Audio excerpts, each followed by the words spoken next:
He steps up into the end zone in a crowd. No good. Picked off by Woods, and it's over. Buffaloes win it. This is 365 Sports, powered by SicEm365.com. Etienne picks his way, follows his block, and Burr's still going. Etienne in a foot race, and he'll win it. Touchdown, Gators. 365 Sports is presented by IdealMRI.com. High-quality MRIs for $497 or less. IdealMRI.com. Your health is important, so is your budget. Quick toss, and Xavier Worthy. Worthy is still up. The burner, the sideline. He's tough. He's fast. He's Xavier Worthy. House call. 365 Sports is also brought to you by Texas Farm Bureau Insurance, protecting Texans since 1952. Mevis kick on the way. It's good! There's a flag down. Missouri at the moment has walked it off. Have you subscribed to our YouTube channel? Search 365 Sports on YouTube. Brought to you by TFNB, your bank for life. Jefferson. Under pressure. And sacked. Flags everywhere. And BYU is going to win this football game. 365 Sports is turbocharged by Unite Private Networks. Find out more at uniteprivatenetworks.com. Daniels on first down. Gonna take a shot to the end zone. And Neighbors comes up with it. Malik Neighbors, outstanding touchdown catch from Jaden Daniels. Now here's David Smoak, Paul Catalina, and Craig Smoak. Well, good afternoon on this Wednesday, and this is 365 Sports. We appreciate you being here every day, whenever you can, however long you can spend with us, and even a lot of you that then get the replay segments that are posted up on 365 Sports YouTube. I'm David Smoak with Craig Smoak and Paul Catalina today in the studio. For now, Garrett Ross and Emery Winter are with us. Today was an interesting day. There continues to be kind of a possibility of a push when it comes to NIL and Congress. Here are two or three tweets, or whatever they're called now, X's, two of them from Ross Dellinger on today's meetings. This one is from Gene Smith, 67 years old, he said he is, and became an AD at the age of 29. I did not know that. Trust me, I never wanted to come to the federal government to ask for help. No, and if the NCAA knew what it was doing, they probably wouldn't have to, but it's now gotten to that point, and they're hearing different things from different people, which is very Capitol Hill. You know, one side said 60-40, the other said, well, it's not a priority right now, and I don't think that it is. There are so many bills out there that the NCAA could, if it was organized well enough, just take kind of the greatest hits from those bills, rewrite a charter and say, this is what we're going to do now, and then they could keep Congress out of it. But if there's something that works worse than Congress as far as efficiency goes, it might be the NCAA. Are you bored with these hearings? Yeah, Paul's the government guy, man. You know, okay, a bunch of people got up there and talked and said some stuff, and we move on to doing this again here in a few weeks and months. I mean, I know why it's important. I don't want to, you know, I'm not being disrespectful about the subject. I know that there's a lot of interest in it from certain parties, but yeah, for me, this is not at all in my wheelhouse when we start talking about the government and, you know, politicking and lobbying and all those types of things. So, you know, it's my understanding that there were a lot of, you know, important people there. Jeremiah Donati was there, along with Gene Smith. Obviously, Donati, the TCU athletic director, and some others as well. Gino Torretta was testifying as well in front of that committee. So, you know, it's cool to see just some of the names that are involved, I guess. But, yeah, as far as, like, the actual legalese of this stuff, I am of no help to anybody. All right, just a couple other notes, and then I'm going to read an update from Ross and also from Ohio State AD Gene Smith. He told the House committee that over 400 Ohio State athletes have received NILs. This was interesting to me that most of the deals, football, not a surprise, but women's volleyball is also heavily involved. Maddie Solomon, who's a witness, vice president of College Football's Players Association, saying that NIL collectives are an extension of their schools, thus should be subject to Title IX. I knew at some point that would come up, and it has before, as far as the men getting most of the money. The men also in college athletics generate the largest part of money because of football and also men's basketball. That's kind of that's a difficult argument to see all the way through, because NIL is about individual name, image, and likeness, and not collective name, image, and likeness, technically. Because, yes, you can decide to do what Texas Tech has done and fund the roster at everybody's going to get this minimum, but it's still they're making those contracts with each individual person based on their supply and demand. So how Title IX would work into that, I'm not sure, because, again, it's all about supply and demand. So you're saying if they decide to do this for 7 football players, they have to do this for 7 woman athletes the same way, even though... How much would that change NIL? It would change it a lot. How much would that... Those who are supporting NIL financially, how many of them would then stop being a part of NIL if they knew that it wasn't going straight to the football team? Let's be honest. That's where all the money is in men's basketball. If they had to spend, let's say, $100,000, but it's going to be among all the different sports evenly, would they do it? Would they contribute to the NIL collective, or however you want to call it? Well, everybody would be under those same rules, so if you wanted to give your football program any kind of advantage, you'd kind of have to. But then again, that's part of the reason why they're probably keeping it separate, so they don't have to fall under those guidelines too.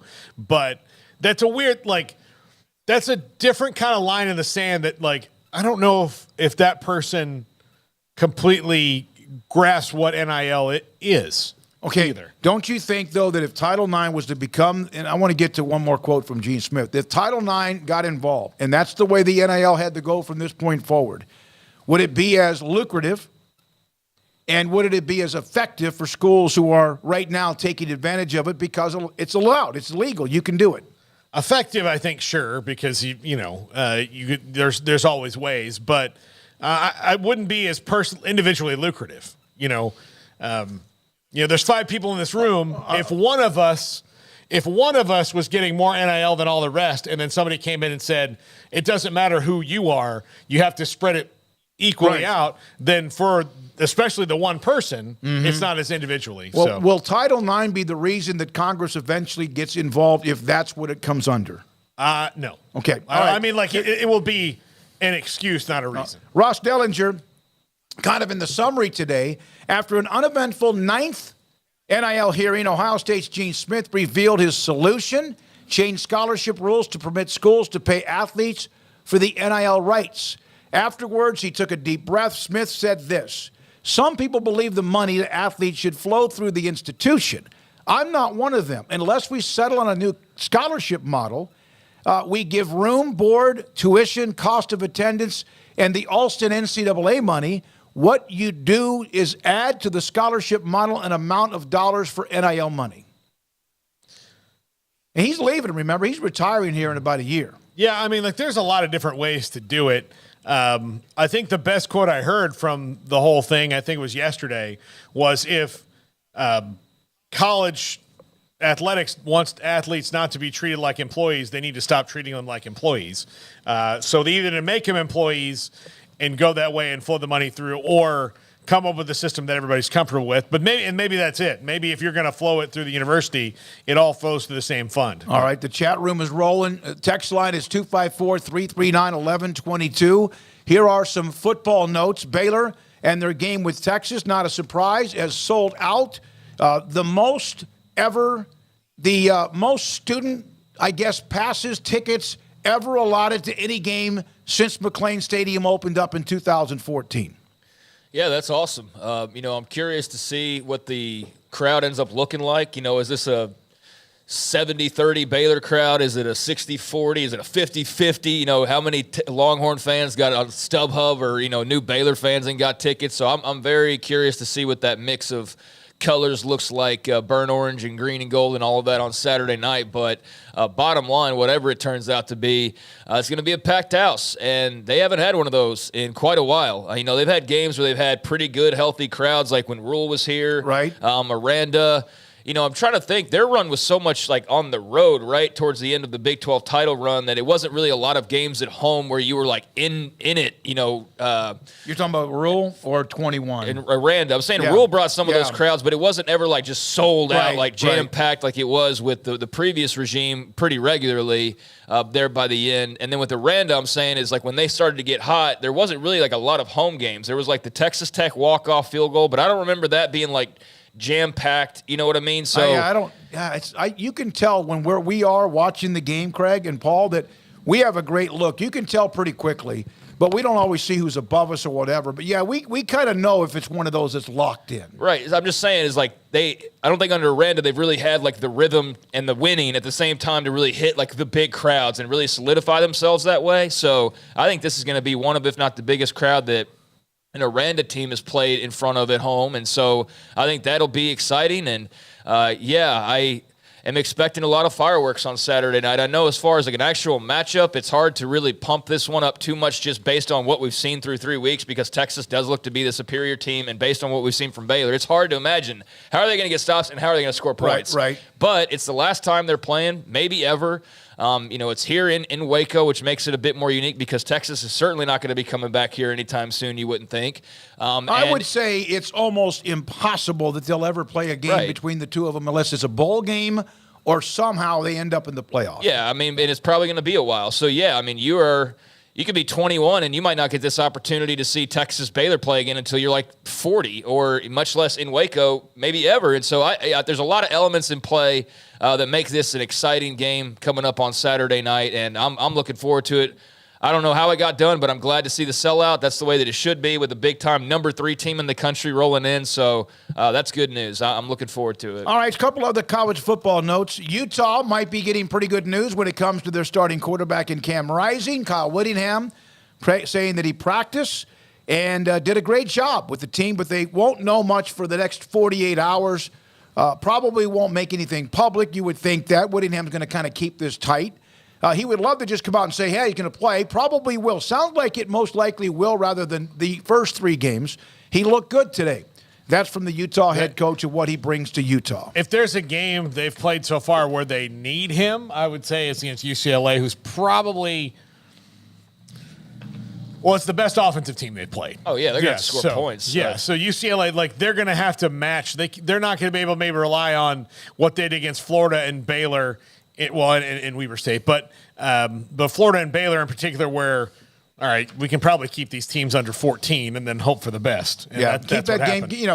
Keep it ugly. 16 points or so, and we'll have just enough. They haven't given up more than 13 points in 3 games. So this is going to be a much different animal. Talking about Chip Kelly and his array of weapons out there in Los Angeles. So, I think that all due respect to the Utah defense, maybe they, still keep them low scoring, but I think the offense is going to have to score some points here. So, if they get Rising back, that'd be huge news. Bryson Barnes isn't it, all, respectfully. But, Johnson gave him a little bit of a kick, and even then, it still wasn't like they just set the world on fire offensively. So, they need Rising back to reach their full form. I think they want to use Johnson as sometimes a finisher or a closer of a drive or in short yardage situations. I was impressed with him. He's a big kid. But, the other one, Barnes really struggled against Baylor. Yeah, look, if they don't make the quarterback change, no matter the picks, Baylor wins that game 20-12 or something. Absolutely. You have a higher floor, though, at UCLA's offense, right? So, even if you're doing great and your Utah defense is your Utah defense, you are, your goal isn't let's keep them 16 and under. Your goal is keep them like 24 and under. Right. Because you know what the score was last year? 42-32, and UCLA won the game. Yeah, so if your goal is to keep them 24 and under so you can keep things into the Utah style of play, because a Chip Kelly offense on his worst day has 17 accidental points. Yeah, you're exactly right. Dana Holgorsen saying that quarterback Donovan Smith informed him after Saturday's game he played with a strained oblique muscle. He's okay, expected to play in their game against Sam Houston State. I don't really know what to make of that. I don't know if that's like, well, hey, it wasn't as bad as it looked, these performances thus far, because he's been injured, or if that's just, something to monitor or what. But, interesting that he's a little dinged up. They've got to get that offense going, somehow or another. You got a coach like Dana. It's like Dave Aranda. If Dave Aranda's a head coach and your defense stinks, then what's going on, right? If you're a Dana Holgerson-led team and your offense isn't, lighting up the scoreboard, then what's the reason as to why? That's something they got to get going. Donovan Smith's got some, great tools, but, as we've all seen, whether it was at Tech or even early on in Houston, turnovers can be problematic, just mistakes here and there that add up. So, curious to see how he heals up and what that means for them moving forward. But they've certainly taken a couple hits here recently, and, TCU beat up on them pretty good. And I don't know. Houston's just in a weird spot for me. I don't know how else to explain it other than they're in a weird spot. I mean, it's great first year of the Big 12 and all that. Got the win over UTSA, although that was ugly. But they just don't have a lot of budding hope when it comes to, going on a run at some point, or, even looking farther down the line, like sort of what is your rallying point? So that's going to be an interesting situation to monitor there as these results keep pouring in for Holgerson, just kind of knowing the situation and knowing that right now is not the excitement that you would anticipate necessarily. All right, so Nick Saban, this is one of my favorite football coach responses. I love the guy. I like listening to him. It does seem like all of a sudden he looks 4 years older. And obviously, Alabama 2-1, we know that the ship is sinking, right? At least everyone feels that way. Ole Miss will not be. They can't play offense the way they have and beat Ole Miss on Saturday. Nick Saban asked about the status of the quarterback cake. I think the cake's been in the oven, out of the oven, back in the oven. I think it's ready to go. I think this is a guy that people think's always angry, and that's hilarious to me. Although I did see an interview with Channing Crowder today, where he said that Nick Saban is like an impossible guy to talk to if you're a player, and that was when he was in the NFL, so it might have been a different animal altogether. But that was a little bit different than the highly successful Alabama stint. But you know, maybe that did carry over. Maybe he's just like that. So I mean, like whatever it is, he's wildly successful, and it works for him. So I think.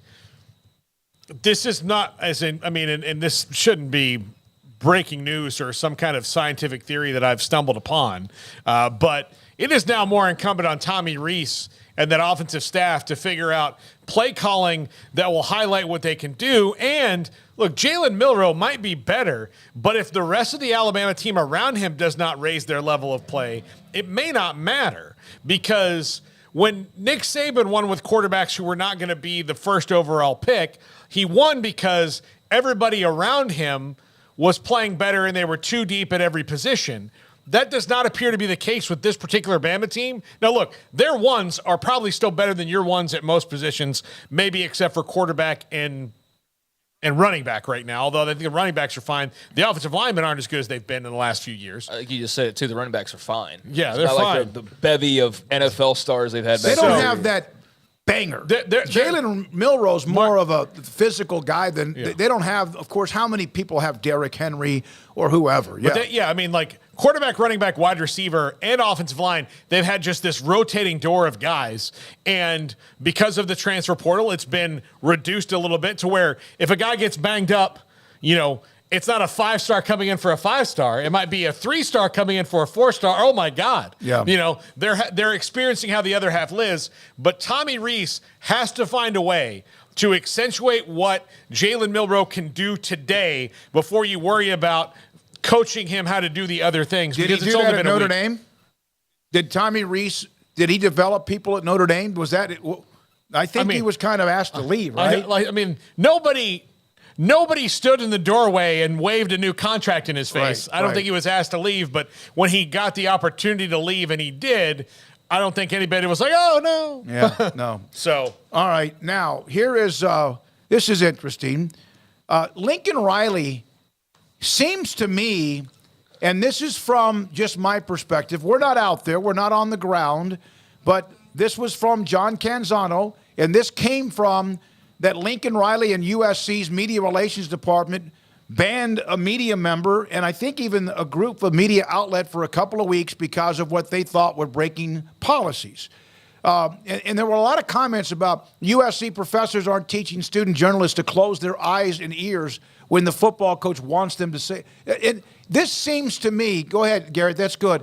I think Lincoln Riley has a very bad case of paranoia, and most coaches do, but his rabbit ears are a little bit maybe higher than most anyone else right now in college football. And I know Saban might be that way or whoever, but man, he's kind of trying to mute and censor the coverage of his football team. The kid who got, I say the kid, the young reporter, he's in his first year on the beat, that got suspended was putting things in articles that he just heard players saying while he was standing around, and he heard them saying it in non-media periods, but if he heard it and he's reporting it and it's from his own ears, and Lincoln Riley's not saying the kid lied, he's saying that he reported something he shouldn't have, but that's not how media works. It wasn't like he was going into the locker room, sneaking into the locker room, or calling players after practice when you're not supposed to do that. We don't do that. No, but they said he violated policies, but also a phone call, honestly,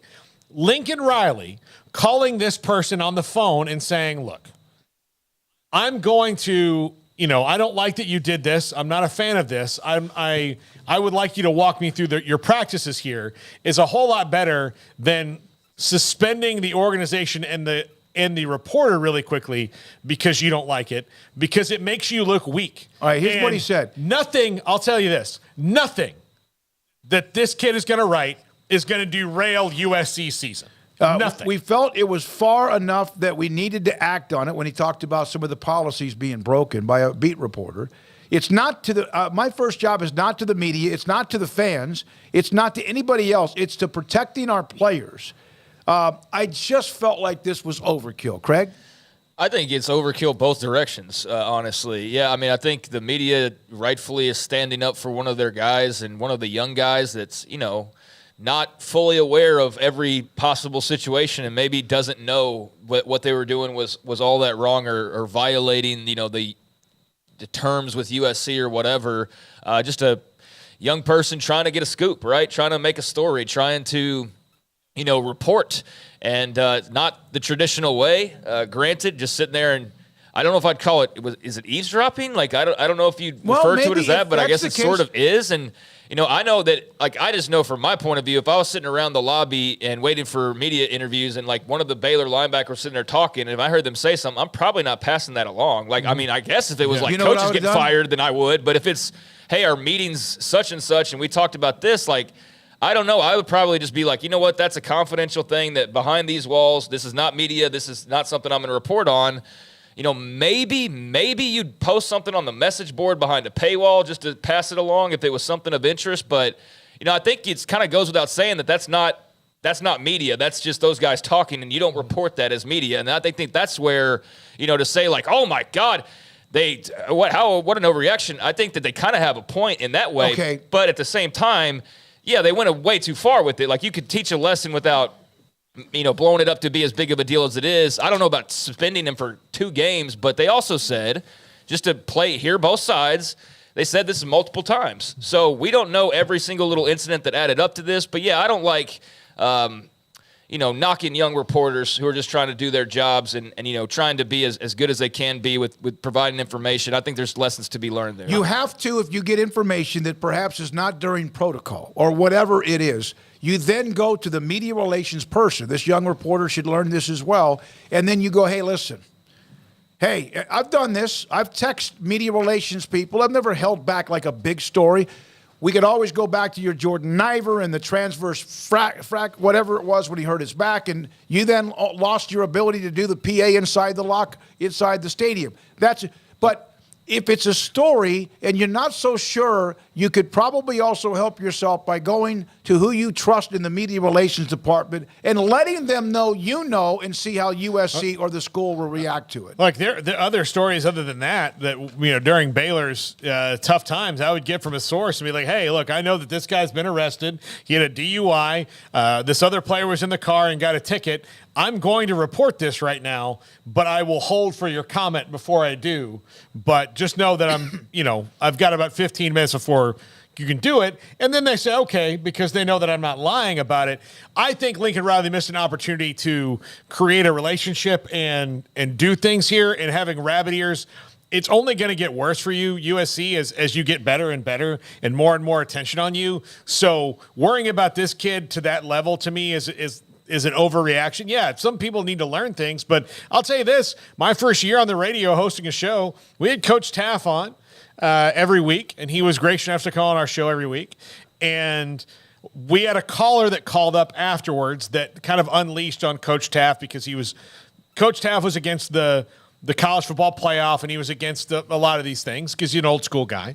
And so the guy kind of unleashed on Coach Taff, and I didn't comment as much as I should. I was like, all right, next caller, and we went to the next. We took like 3 callers. Well, Coach Taff quit listening after that because he was upset that he thought I hung him out to dry. Well, he called me up personally. He didn't make a spectacle of me, but he called me personally and said, hey, this is why I'm a little bit upset with you. And we talked it out. Scott Drew's never banned anybody, and people have written terrible things about Scott Drew, but believe me, he has called people on the phone after they've written bad articles about him and talked it out. To me, that's better than publicly suspending a guy before you talk it out. Yeah, I think that's the way it probably should have been handled, but, I don't know, maybe in their minds, the multiple times that they say, I don't know, I don't believe USC and Lincoln Riley in this. Believe me, I think he's paranoid. I think it's definitely overboard when it comes to, this reaction in particular. But, they also have to protect themselves. I'm not, trying to play both sides here, but I can see it from both sides of why, Lincoln Riley is kind of a tool for that being the reaction. And, hey, USC's not totally wrong in not liking that there's this young reporter role. Like, how long before you have to rein him in, right? And so maybe that's what they're doing and trying to teach a lesson. I don't know. I guess we'll see how the coverage goes the rest of the way, but it didn't turn out to be a very good look for Lincoln Riley from a media standpoint, because every media person known to man was tweeting away last night on how, what a disservice this was to media and to young reporters. So, it became a messy situation that really shouldn't have been a national story. It could end up being almost a distraction. It really can be, because he's going to be answering these questions possibly for quite some time. But if that's their biggest problem, then they'll be fine. Colorado, Roger Dodger, USC fan, with all the attention Colorado is getting, Riley had to do something to draw attention to USC. They'll get their attention. They keep winning. We know that, but I get what you're saying. They're going to play Colorado in a week, so they'll be able to ride off of that. Yeah, that'll be fine. I like Lincoln Riley, but I do get, especially the way events have folded over the last 3 years, I do understand the dislike of him and kind of the, some people think he's a bit of a snake, and look, you can say that about a lot of college football coaches. So, it is not unique to Lincoln Riley or fan bases having those types of strong feelings towards an ex-coach who spurned them. So, I don't think this is the last Lincoln Riley controversy. I don't think it's really that big of a deal in the grand scheme of things, but it is something that's now a potential distraction that should never have gotten to that level of being a national story. Never would have known about it if he would have just had, like you said, Paul, somebody would have taken this young man off to the side with a teaching moment. Now, if he's abusing things, there was a media relations director at Baylor that did not like my access. Turned out that we have great respect for each other, but he was, I felt like, always kind of working against me. Had to go up the ladder to kind of figure it all out. In the end, it all worked out, but there is a way as a reporter to know what your grounds are, but that doesn't mean you don't do your damn job and search for information when there's something going on with the team or an injury or something else. Christian Richard, the worst thing Lincoln Riley has ever done was cook that brisket and post it there you go. One of the follow-up with the tuna or whatever. Tuna? Oh, my gosh. That was absolutely butchered to death. That great. Was one of the, he's never going to live down that brisket, man. He's just never going to do it. What's Gordon? They need Gordon Ramsay in there to, Oh, Gordon Ramsay would have destroyed him. Maybe he would have been tucked his tail between his legs. Can you imagine seeing Gordon Ramsay doing the idiot sandwich thing to Lincoln Riley? That'd be awesome. That's a great show, whatever he's involved in one. All right, we will have Matt Brown today, Extra Points, his thoughts. A little bit on the NIL, but really about just college football and the storyline so far, which the largest storyline, the biggest, the most bright light is on Colorado, Dion and more. So we'll have him today. Also, Ricky Thompson at 4:15. Mac Rhodes today at 4:30. Earl Campbell, the Hall of Famer, will join us at 5, and also Paul's Top 5 will also be a part of the menu today. When we come back, Matt Brown and more. This is 365 Sports. Waco Custom Marketplace is a home game at McLean Stadium. If you're going to tailgate and you need outside of what you normally would do, if you're looking for something maybe a little unique, they've got boudin. They have boudin for $2.99 a pound. I saw a response on their Facebook page, and I don't go to Facebook, but I go to Facebook to get the specials from Waco Custom Marketplace. Does the boudin come fresh or frozen? Unless I'm wrong, I think it comes fresh. It's in the butcher shop area. Speaking of which, they have a butcher shop with pork, poultry, beef, and also seafood. A bakery with all the sweets and treats you could imagine. Marinades, seasonings for what you need for the tailgate. If you even need maybe a few things, canned goods, they have that. Pasta, they have that. Chips, they have that. Snacks, they have that. Cold beer and cold wine, energy drinks, soft drinks, and also pellet fuel and charcoal. Waco Custom Marketplace for your hometown and your tailgate needs. Brian Bauer and Company at 425 Lake Air Drive in Waco. Some say a dog is a man's best friend. But I tell you what, boys, you better think again. 'Cause there ain't nothing better than some cows, pigs, and turkeys too. I love to cover them in sauce down at Rudy's Barbecue. Bring all your friends to Rudy's for some tasty oak smoke barbecue. Next in line. During Jeep Adventure Days, save big on 2023 Jeep models like the Grand Cherokee Limited with values up to $5,500. Or 10% off MSRP on new Jeep Gladiators on all trim levels. Or 10% off MSRP on a new Jeep Compass at Allen Samuels in Waco. Boozers is the wedding ring store and more. If you're ready to get engaged or already married and want to upgrade your wife's ring for a special anniversary, Boozers is the place to go. With the largest selection of premier quality diamond engagement rings and wedding rings in Central Texas. They have 7 cases with over 300 styles of rings from top designers like Natalie Kay. Choose from yellow, white, or rose gold, plus beautiful top quality loose diamonds. With an in-house jeweler, they can also custom make anything you want. Bring in a picture or drawing and let Boozers create your one-of-a-kind pendant or ring. They can even use some of your old gold and diamond jewelry to create something new. At Boozers, you'll find a great selection of quality timepieces, and Boozers is the place for expert watch maintenance and repairs too. They specialize in expert Rolex watch repair for fine jewelry, watches, custom work, and more. Go to Boozers on Valley Mills and Lake Air Drive in Waco. Boozers, the wedding ring store and more.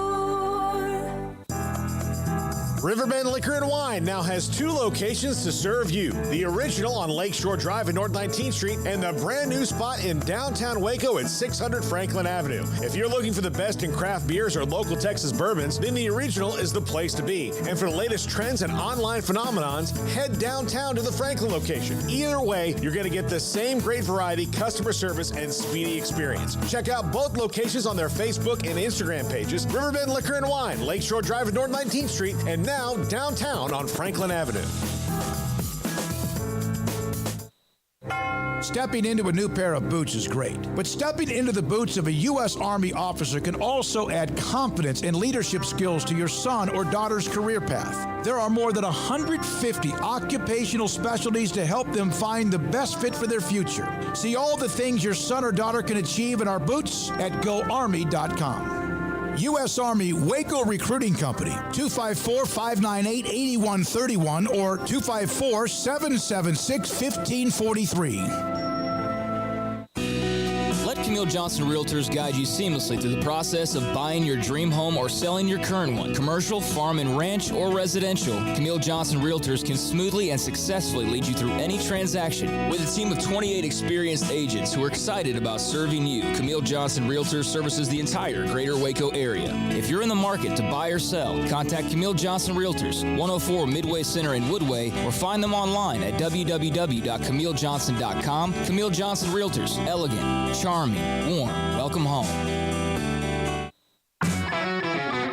This is 365 Sports. The 3 o'clock hour is sponsored by Waco Custom Marketplace. Meats, sweets, Texas treats, and a cut above the rest. 425 Lake Air Drive, Waco. Good friend of the show, Matt Brown, joins us on 365 Sports. There are so many different storylines right now, and Deion and Colorado are like 1, and then there's like number 8. Have you ever seen anything like it in your life? Oh, no. There's been nothing like this. And I got to tell you guys, I feel like the Deion Sanders conversation is threatening to completely liquefy my brain. I think over the next couple of weeks, and it's not that he isn't interesting. Like, Sanders is maybe the most independently famous person to ever coach an FBS football team. He was certainly the most independently famous person to coach in my lifetime. You know, I'm 36. And so I understand that the team is very fun to watch right now. Colorado's been garbage for 25 years, essentially. But the level of attention from Fox and from ESPN and from very casual college football fandom and from the NFL world far outstrips the on-the-field production at this point. Like the closest thing I can maybe think of would be like the tail end of the Pete Carroll USC era, where Hollywood had kind of embraced that team, but they had won national championships at that point. They had sent people to the NFL. And now we have like the biggest spectacle in college sports is a guy that needed 2 overtimes and 18 penalties to beat a 3-win Mountain West squad. Like, and I'm not saying that the guy isn't a great coach or that Colorado's not interesting. I mean, like they'll make a bowl game this year. They've already beaten a lot of expectations, but the amount of hype and like media circus and reality show around what might be the 4th best team in the Pac-12 is unlike anything that I can recall, certainly since I started covering college football. Yeah, I know that like there's a lot of establishment that's a little bit scared of it, Matt, but to me, I think I would, if I'm everybody else, I'm just going to embrace it because there's not, like you said, he's the most independently famous person that could be a college football coach. And the fact that those 2 skills land on one guy is probably not going to happen again unless Tom Brady decided to coach Michigan one day. And honestly, like, not even that. Like, I've seen other columns or other, reporters go like, well, who else could replicate the Deion Sanders model? Or, what does this mean for other coaches? Like, guys, there's one Deion Sanders. Right. Maybe Ed Reed has this kind of force of personality and football chops and the ability to relate to both reporters and producers and athletes. But just being an extremely famous football player doesn't make you Deion Sanders. Like, you can't compare Tom Brady's personality to Deion Sanders. I mean, there's just nobody else like it. And to his credit, with the gigantic target on his back and with a very difficult early schedule, they have come out and done everything that's been asked of them so far. This week will be a very good test, a very interesting test for what the story looks like the rest of the season. Matt, what is the second most overblown but intriguing and let's see how it plays out story in college football? Is it the downfall of Alabama that everybody's been openly wishing for like a decade now at this point? Yeah, downfall is probably too harsh of a word, but it's difficult to reach any other conclusion based on what we've seen this year. That this is a mortal Alabama team. This is an Alabama team that I think has the worst offensive line play than we've seen from a Nick Saban Alabama team in like 8 years. Like, we know how an Alabama team can win at an elite level without first-round quarterback production. We've seen Alabama win ugly with the passing game before. We haven't seen them get physically pushed around by a USF team that probably doesn't make a bowl. We knew coming into the season that, there's probably going to be a step back in the passing game. It's going to be a step back here on offense. Wasn't like this. And as weird as it is to say, like, the SEC median team might be a little bit down relative to maybe what their expectations are, this looks like a Citrus Bowl team or maybe worse, which we haven't seen since, 2007, 2008. We kind of forget what that looks like. I don't want to say it's over or there's a downfall as if they can't rebound. They've still got one of the 3 most talented rosters in the country. But if you wanted to, watch an Alabama team that could get smacked around by Arkansas, brother, now's your chance. Yeah, you mentioned that getting pushed around, they had no sacks against Texas, gave up like 5. Texas looked bigger, better, faster, stronger. Is it the fact that they're having this mess at quarterback, Or is this the fact that the dogs in the middle, the offense and defensive linemen, they're not like weak there, but it appears as if they don't have like the guys that like go swarm somebody. I think it's a little bit more the latter. I mean, obviously, yeah, you don't have Bryce Young under center. You still got three guys that have big, strong arms. But if you can't block long enough to let people get open downfield, or if you can't block well enough to just kind of fall forward for 5.5 yards to carry, like Alabama's been able to do for the last decade plus, then it doesn't really matter. I feel like this is a team that has recruited well enough and should be deep enough where they should be able to be a very, very good college football offense with B to B plus level quarterback production. And that's not what we've seen so far this year. There's a chance for them to turn it around, but the pass rushes are only going to get harder from South Florida. Yep. There's more rosters that look more like Texas coming up than are against Middle or USF. Matt, I know that Ross Dellinger wrote about this, and you're a guy whose mind I'd like to see to work on this. The Mountain West Pac-12 relegation model. Do you think this is something that could work? So it's so funny you mentioned that. I was actually talking with Ross about it last night.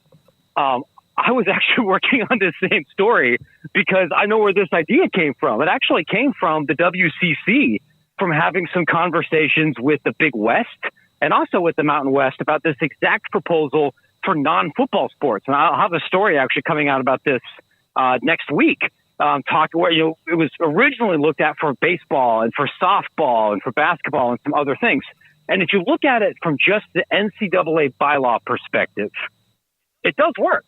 All you have to do is you have to have 6 teams, be in the same conference from year to year to keep the auto bid. So as long as you're only promoting 2 or 3, from year over year, you can be in compliance with the NCAA.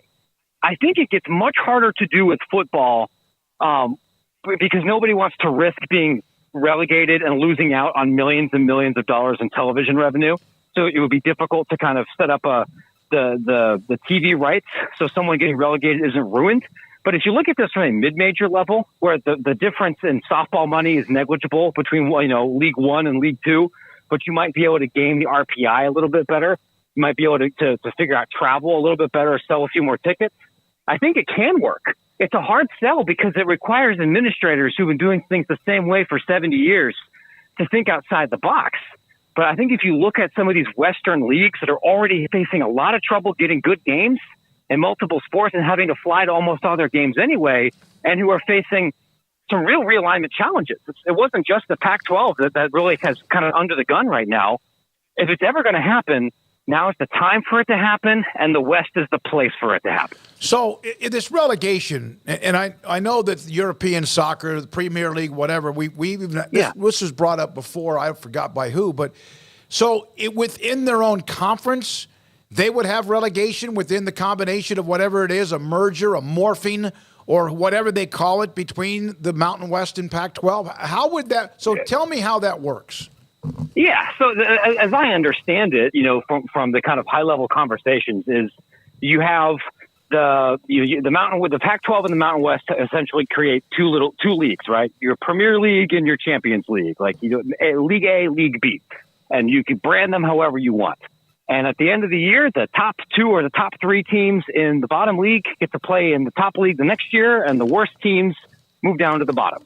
So if you throw Oregon State and Washington State and you call that in like the Pac-10 or whatever, and San Jose State wins the other league, then the next year they move up and they're in the league schedule and they're on Fox and they're playing Oregon State and Washington State, and then you move down. And the way that I've seen this from other smaller leagues is the proposal is like, look, if you suck at softball and you get relegated to a worse league, that league still has an auto bid. So arguably, your individual game will matter less because everyone has a terrible RPI, but you might be a better competition for an automatic bid to the tournament than you might be if you were playing in the higher up league. In the higher up league, you're going to get better games. You're going to have a higher margin of error. You might sell a few more tickets. It's going to help with recruiting. So everybody theoretically wins. We'll see if the egos can make it work for the Mountain West and the Pac-12. You have to expand a little bit more. Matt, as best you understand it, what kind of a position are Oregon State and Washington State in right now? I mean, is it this merger or bust that you still see remnants of, would this conference be interested, or could they get a life raft to this conference and remain a power school? Just as best as you know, sort of where are those two and the focus and, the whole issue with the Pac-12 voting rights? I mean, where are we kind of in learning all of those details and cleaning up some of this story? So where we are right now is, one, we have to wait for the court system a little bit more, because it's up for the lawyers in part to figure out who controls the remainder of the assets and the debts in the historic Pac-12. So that includes your NCAA tournament units. It includes who controls what's left of the physical inventory for the Pac-12 networks, and then also who's responsible for, say, Comcast overpayments or some of these salaries or some of these other costs.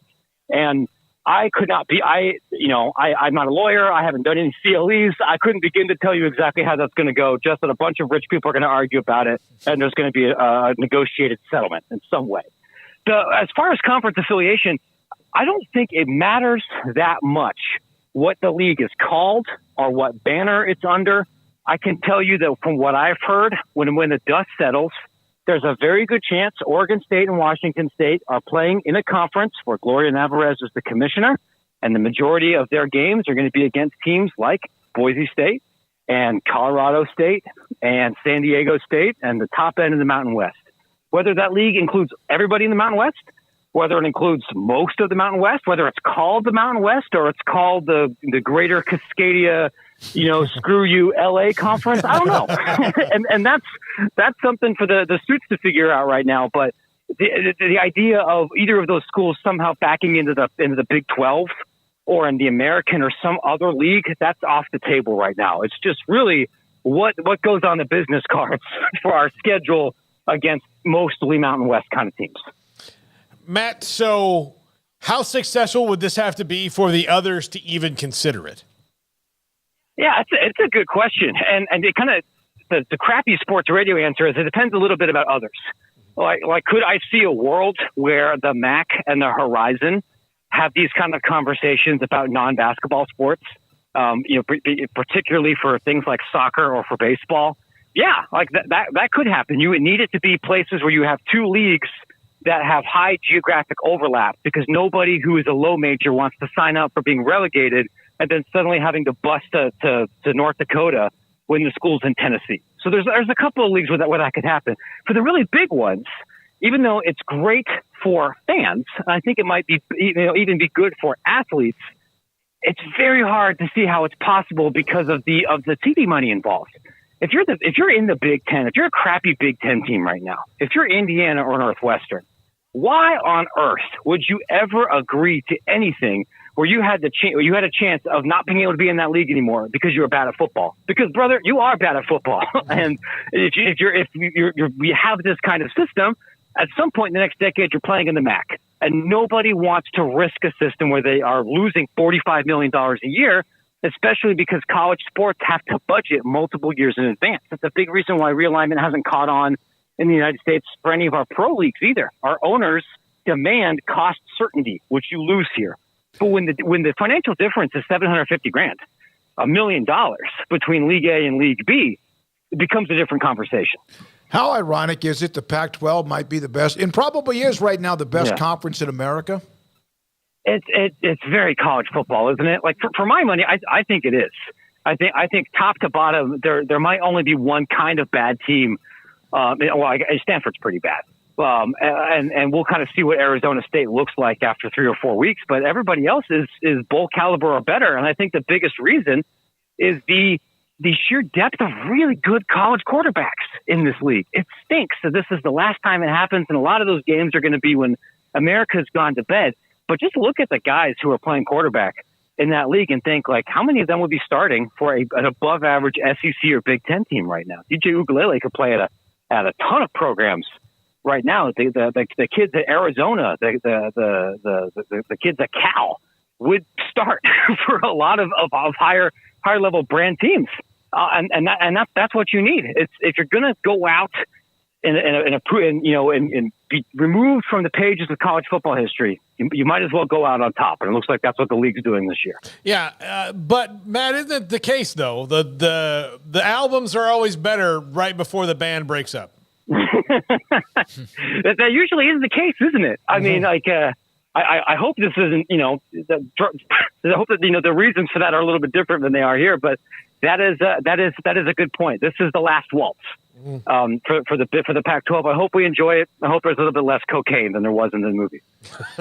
Matt, obviously the meeting is going on Capitol Hill right now or earlier today. We talked a little bit about that at the start of the show, just some of the comments that were made. Is this just more of like just nothingness really, or did you view today and some of these conversations as actually making some progress forward in regards to college athletics, NIL, and all of that? No. I honestly, I think this sucks. And I have something about this coming out tomorrow morning for free on Extra Points. I won't believe any of these hearings are serious until they have witness lists that are reflective of what's actually going on. This is another hearing where you bring in two ADs who are going to tell you what the system's broken. You're going to bring in an ex-athlete that had nothing to do with NIL. Gino Toretto wasn't involved in this system when it was happening here. I mean, you have one athlete activist, nobody who's an agent, nobody who's a collective, nobody who's a brand doing any of these deals, and nobody who's a current athlete who's actually doing significant NIL activity, a.k.a. nobody who's actually in this world right now. I actually think that there are a couple of things that the federal government could do right now that have nothing to do with NIL regulation, nothing to do with the employment questions that would actually really help college athletics, but they're not being discussed. And what the NCAA is hoping for is just not going to happen in this term. Guys, like it's mid-September. Congress might shut down in a week, and everybody's going to stop even pretending to try to do any legislative work in like 4 weeks because they're going to be focused on the election. If this was going to happen, it would needed to have happened 3 months ago. And there's just not a political constituency for it right now. Did you stay up and watch the end of Colorado and Colorado State? I did, and I regret it. Not because it wasn't a great football game, because it was. But I used to be able to do this when I had newborns, and I was going to be up till 2:30 anyway. And I've lost my my stamina for it. So I 2 Red Bulls later. I'm sleeping through church. I'm kind of messed up all of Sunday and everything, and sleepwalking it. Like I do not have that dog in me. I am not built for this. I need to move out west if I'm going to do this on a weekly basis. You should have done what I did, was fall asleep about 5 minutes into the third quarter and somehow wake up with the TV on at about the 5-minute mark of the fourth quarter. So at least you had a power nap. That's the move. I remember doing that actually a couple years ago. When I think it was Cal in Hawaii opened the season in Australia, and the game kicked off at like 11 o'clock Eastern. I'm like, well, I have to watch it. It's the first game of the season. And I slept through the second and third quarters. So I could just kind of tune in to see at the end. That's what people who are gigantic babies like me need to do. I have an 11:30 bedtime. It is hard for me to hustle through it. The Red Sox-Dodgers played an 18-inning World Series game after we did a high school football game one night. And that's exactly what I did. Was I was on, like, in my recliner, and just every time that Joe Buck would get loud, I'd be like, oh! Yeah, what's the score? What's going on? And you're scared to look at the score. Matt, as always, great stuff, man. Appreciate your time. Every time we get you on, publisher at Extra Points, we appreciate him. He also has that link, that game where you can become an AD or try to be an AD. Makes you think, if you've ever thought that you could do that, like, this guy who runs my school is a clown, let me do that. Just go play this game for a second and see the random things that pop up and go, oh, okay, well, maybe I don't know what I know, because it's really well done. Yeah, I think the Dion thing, what he was referring to about just how did he phrase that, of like it makes his brain liquefy, was for those who don't have X or Twitter, there was a post from like a Colorado fan account, and it was saying that the coaches and the equipment staff are blasting stadium music and the Oregon fight song at practice, and it said like, these are the details that make Prime in Colorado what they are, and everybody's like, that's what every team in America does on a regular basis, is blast the opponent's team song and blast music and do all that. Like, that is nothing unique in any way. No. But because it's Dion, though, and it's like, it's new and it's, oh, my God, it's brilliant. But it's like, maybe it's just a young person in charge of the account, and you give them the benefit of the doubt there. But, yeah, that's kind of the hype that he's talking about that's a little bit overkill at this point. Some of the practices when I had a chance, and not always had a chance, and with when Baylor back in the days of winning their first couple of Big 12 titles, the speakers were on as loud as you could possibly imagine with very, very intense music. Well, the thing that sets him apart is not that.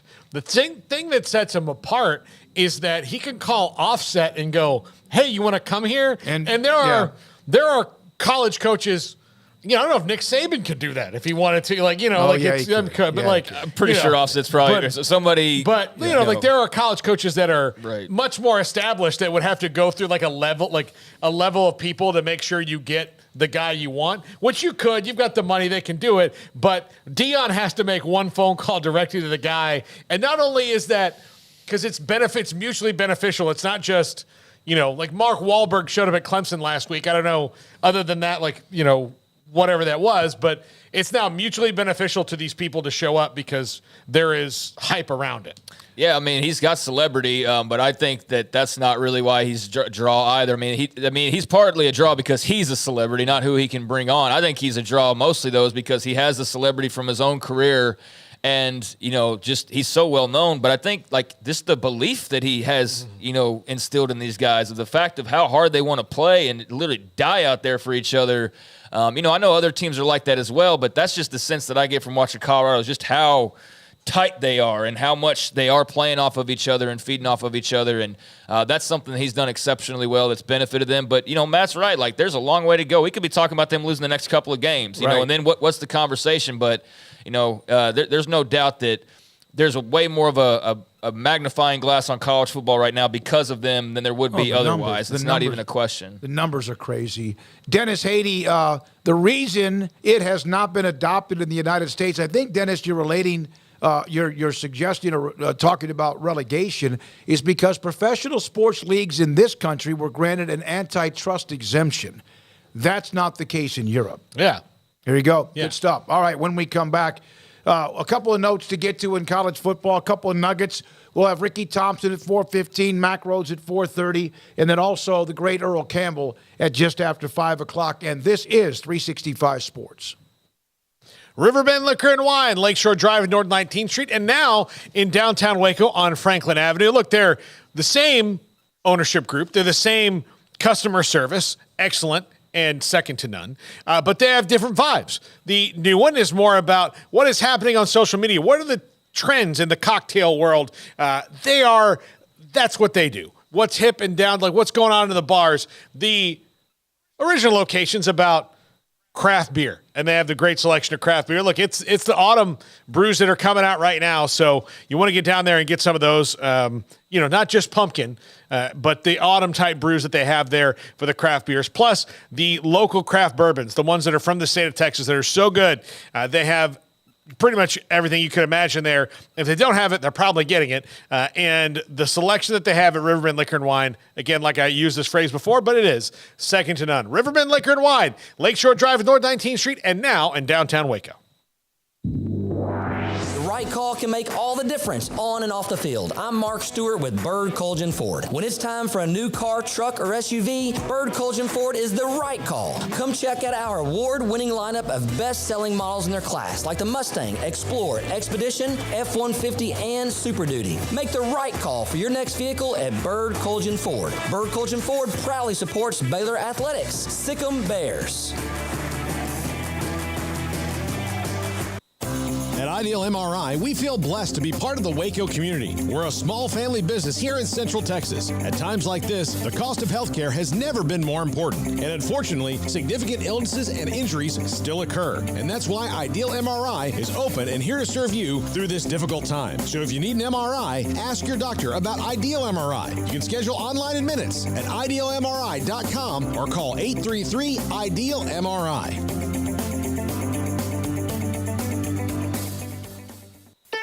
Don's Humidor, your home with a 48-foot walk-in humidor with the elite cigar brands from around the world, including the #1 cigar of the year, Aging Room Cuatro Nicaragua. Plus, they have the great brands like Macanudo and Artur Fuente, Rocky Patel, Aston, and so much more. CBD, great for sore muscles, aches and pains, sleep, Vita Dreams, and anxiety, mild depression, general health and wellness. Their staff very knowledgeable on the subject. If anyone is curious about CBD, ask Carol and Ashley. Don Shumanor in the Townwest Shopping Center off Valley Mills in Waco. Baylor Scott & White Southwest Sports Medicine and Orthopedics, the team physicians for Baylor Athletics, diagnosing and treating all sports-related injuries, including concussions. These specialists also provide orthopedic services for athletes and non-athletes alike, whether it's knee or shoulder pain, a wrist injury, orthopedic spine care, and even an arthritis and total joint clinic. Trust the doctors Baylor Athletics trust. Baylor Scott & White Southwest Sports Medicine and Orthopedics wants to get you back in the game.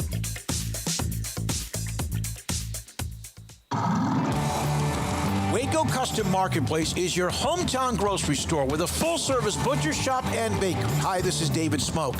The butcher shop can take your customized orders for seafood, pork, and poultry and custom cut your favorite steaks from bacon-wrapped fillets to T-bone to bone-in ribeyes. Cut specifically the way you want. They have Norwegian salmon fillets, catfish fillets, sliced ham or turkey and lunch meat, variety of cheese available, and several options of sausage links. Fresh chicken breast or whole chickens, sliced bacon, pork chops, ground beef, marinated beef, and chicken fajitas, and always large briskets available, plus fresh vegetables. So the great product, customer service, and family tradition of the Bauer family continues at Waco Custom Marketplace, open Monday through Saturday. A full-service butcher shop and bakery available. Waco Custom Marketplace, 425 Lake Air Drive in Waco, or WacoCustomMarketplace.com.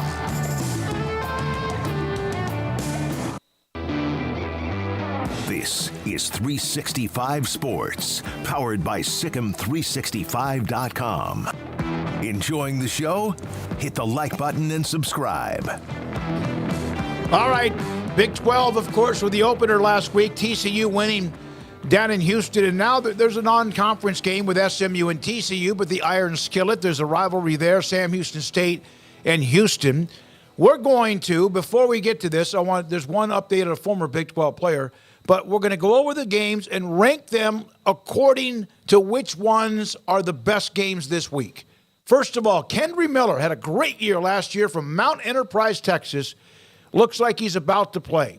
Has not played the first couple of games, hamstring injury, expected to be full go this week at practice and should be making his NFL debut for the Saints against the Packers, barring an unexpected setback. And then next week, the Saints took back Alvin Kamara, so... Oh, that's right. So it's good. Like, that might be good for the team collectively that both of them are coming back. But they had Tony Jones starting at running back this week and called him up off the practice squad because all the injuries they had. Well, injuries in the major suspension that they have. But I'll be interested to see how they work that. And Kendry Miller is a guy who I think can be a really solid NFL running back. And as far as late round picks go, I think he was a nice fit there for New Orleans. He's wiry strong. Mm-hmm. He's got speed. He's probably not going to take something 50, 60 yards at the NFL level, but I just felt like he was so wiry strong. And, of course, that's the college game. Now, which of the games, and you got Oklahoma, these are Big 12 games. Oklahoma, Cincinnati, Brigham Young, Kansas, Tech at West Virginia. That game to me, it really has my interest. Oklahoma State at Iowa State, that's, boy. That has my interest for the exact opposite reason of, like, how ugly is that football game going to be? Texas at Baylor. And then UCF at Kansas State. With the Kansas State loss to Missouri, it's still a huge game for UCF and K-State, especially with the Wildcats trying to bounce back. Which game is the best matchup in the Big 12 this week? Non-conference don't count. The conference games, which would you start with? BYU and Kansas. I'll take BYU and Kansas right today as the best matchup this week. I think Kansas State and UCF, it would be right behind that if we were seeing both those teams at full strength. But I don't know what to expect, seeing as there's some injuries at key spots, especially quarterback for both squads there. But BYU went in and won in Arkansas last week, and that was really impressive. They looked like they had a little bit of juice. And Kansas, offensively, that's what they are. I mean, so I think that's going to be fun. I think that a little bit two kind of conflicting styles when it comes in. Let's see who wins out on that one. Yeah, I think, at Cincinnati not lost unexpectedly in overtime last week, that would have a little bit more juice than welcoming in Oklahoma. But since they lost, I think that takes a little bit of the air out of the sails there. And then you saw Oklahoma, they look like they're, Dylan Gabriel's playing really well. So I don't know what to make of that game, but Cincinnati losing really took out some of the oomph there just from a broader perspective. I'm with Paul, though. I think it's BYU at Kansas. BYU has looked pretty good. Definitely not perfect by any means, but the defense is clearly better. Keaton Slovis has had some moments. Still not quite sure about that offense and how sustainable it's going to be, or how much they're going to be able to keep that going at all times. But I do think you've seen some good things from BYU, and that was very impressive going to Fayetteville and getting a win. So them now traveling to Lawrence and opening up Big 12 play, and the way the Jayhawks are feeling, they've had some close calls too. Like last week was a little bit too close for comfort. But yeah, that's an interesting game. I think that's one that we'll learn a lot about both teams, and I think it's one that you could definitely see BYU rolling into Lawrence and winning a second straight road game. But if you side with the Jayhawks, I think that's perfectly reasonable as well. And I think that's just a really interesting game between those two. After that, like Paul said as well, UCF Kansas State, I still am interested in that. That's a primetime game, but it's lost a lot of its luster. I mean, when you don't have either starting quarterback potentially playing, for sure not John Rice Plumlee, that does take some of it out of the take some fun out of it, because it's not going to be each one at their very best, and that's what we want to see. So instead of that being my number 2 or my 1B, I'll go Texas Tech at West Virginia. I think that's the most intriguing game. That's a really interesting game. Maybe not the most intriguing. That's wrong. But I really, Tech needs a win. There's now a little bit of that. People are like rumbling Kim Coulter and Katie Rader and all. And then there's West Virginia got a little like, whoa, like a little breeze. And so maybe starting to feel better.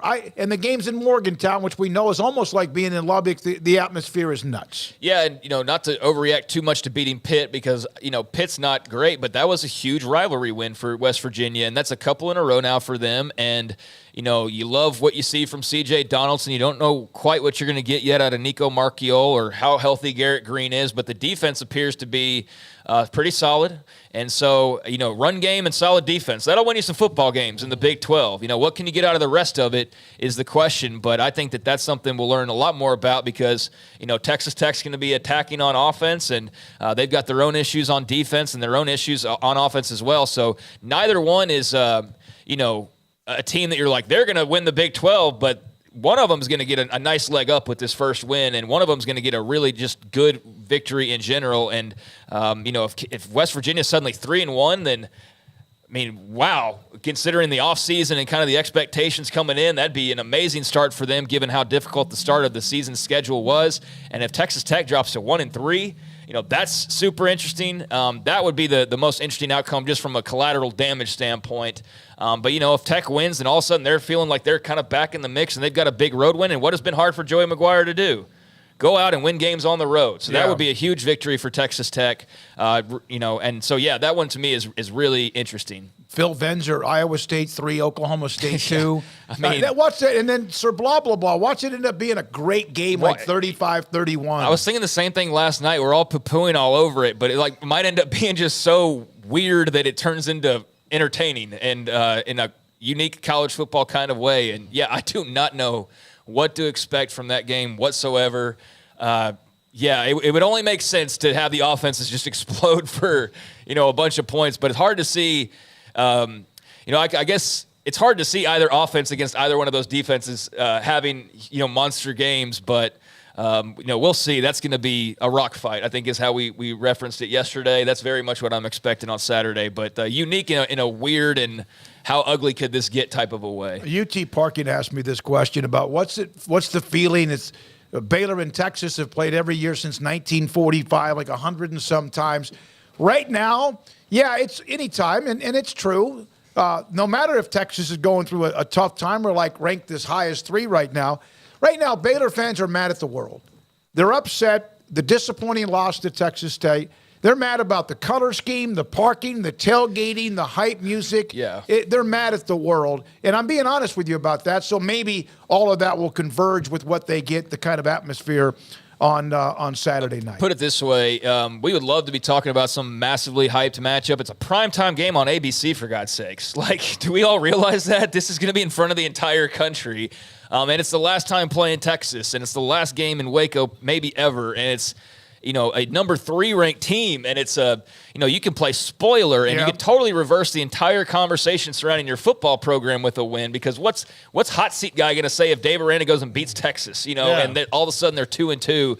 So it should be more of that buzz, but I think that the fan base is so entrenched in infighting and arguing about everything other than the actual result of this game that it's like the game's also happening this weekend. It's very strange, but I wish there was more hype for it, and I do think that some of that's on Baylor for starting off the season the way that they did. I think that took a lot of the air out of the sails, and they haven't quite recovered even though they got their first win. It was a win that even if they had won 70-0 was not going to convince people, oh no, they're on the right track. And so beating Texas could do that, but just because of a variety of different issues, the fan base seems to be far more passionate about uniforms or the AD or the head football coach or whatever rather than the opponent coming in, and that's unfortunate. Rudy saying that, hey, Cougar fans are that way too. Paxton sounds like Texas fans in the past. There you go. Yeah. Yes, fans are. It's college football, baby. Way, you are a fan that puts money into going to games.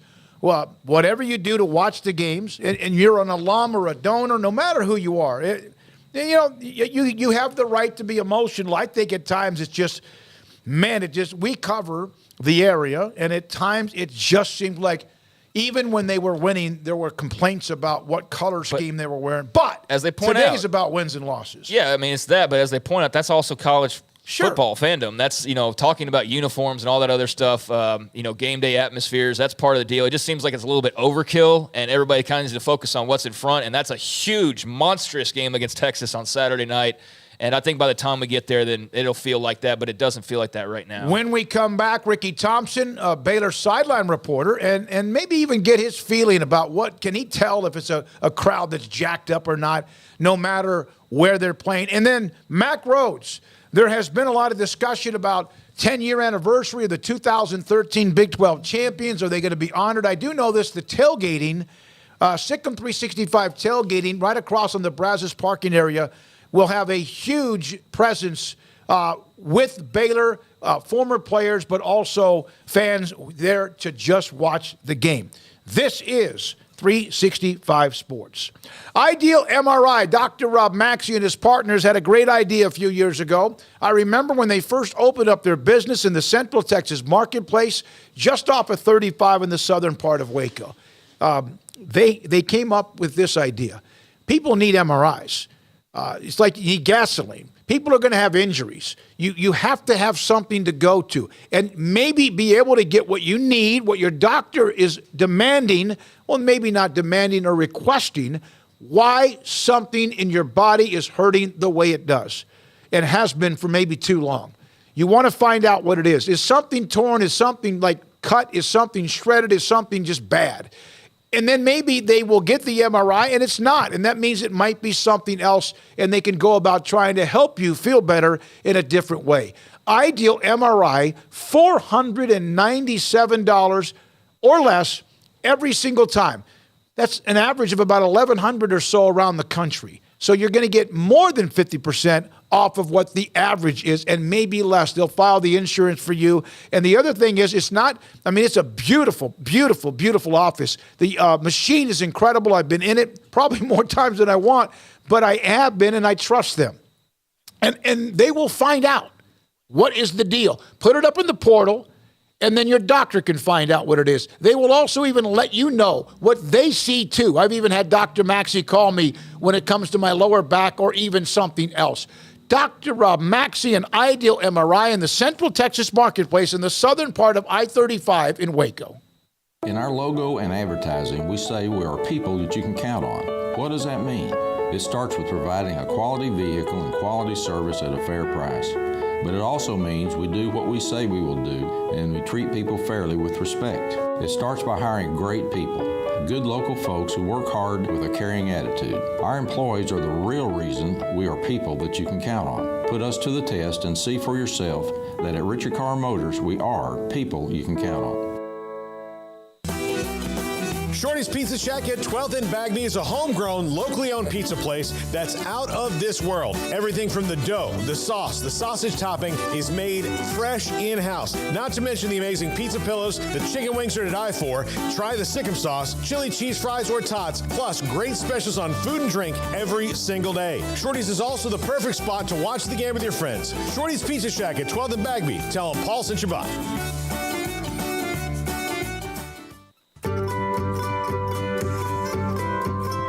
You want to know why Stonewood Dental is so successful? Listen to what happy customers have to say.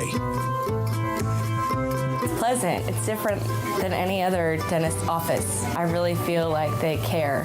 And it's not that you're here for 2 hours waiting on someone to take care of you. It's quick and easy, and I bring my kids, and my kids love being here too. They really love the treasure box. Staff is really nice and accommodating, real friendly.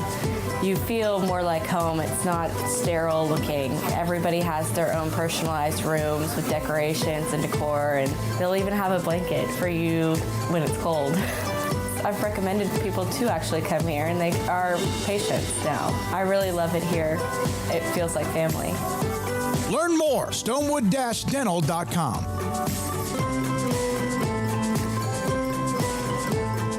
TFNB Your Bank for Life is the official local bank of Baylor Athletics.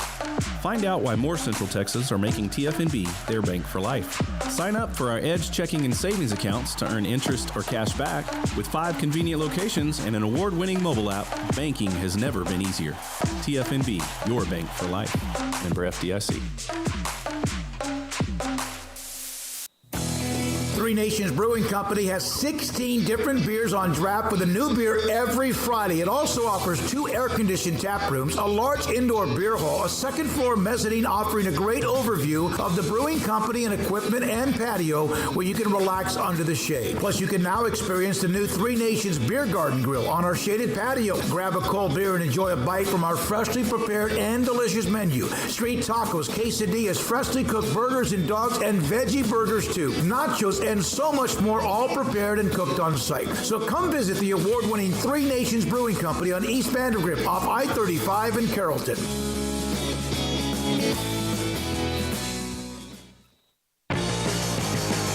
This is 365 Sports, powered by Sikkim365.com. The 4 o'clock hour is sponsored by Boozer's Jewelers, the wedding ring store, specializing in custom jewelry and repair, all in-house. Now here's David Smoak, Paul Catalina, and Craig Smoak. All right, here we go. This 4 o'clock hour. Mac Rhodes around the corner. Former Baylor receiver, but sideline reporter Ricky Thompson with us. And he has experienced the Texas-Baylor rivalry in the past. Ricky, what was that like for you? I don't know, Smokey, was a lot of fun. It was always a special game on our part. I think at times they claimed it wasn't on theirs, but it always was. And everybody in my era always goes back, which unbelievably is almost 50 years now. That sounds harsh, but to 74 and what that game meant, and the fact that that win on a drizzly day propelled us to a conference championship. And then we go back to 13 and the win over Texas to cut out the lights and win the championship. Just, there have been so many big games like that. Robert's big game, Griffin against Texas, 48-24 win there. And then the guys here in Waco with a big win when Lovett shoved the guy into the ground, the Texas defender. There's so many different memories of those games, and I'm sure this will be one for a lot of reasons, particularly the fact that it may be the last one. And who knows where that goes in the future as far as scheduling. I know that either Texas or Baylor probably won't be in a hurry to schedule that game going forward.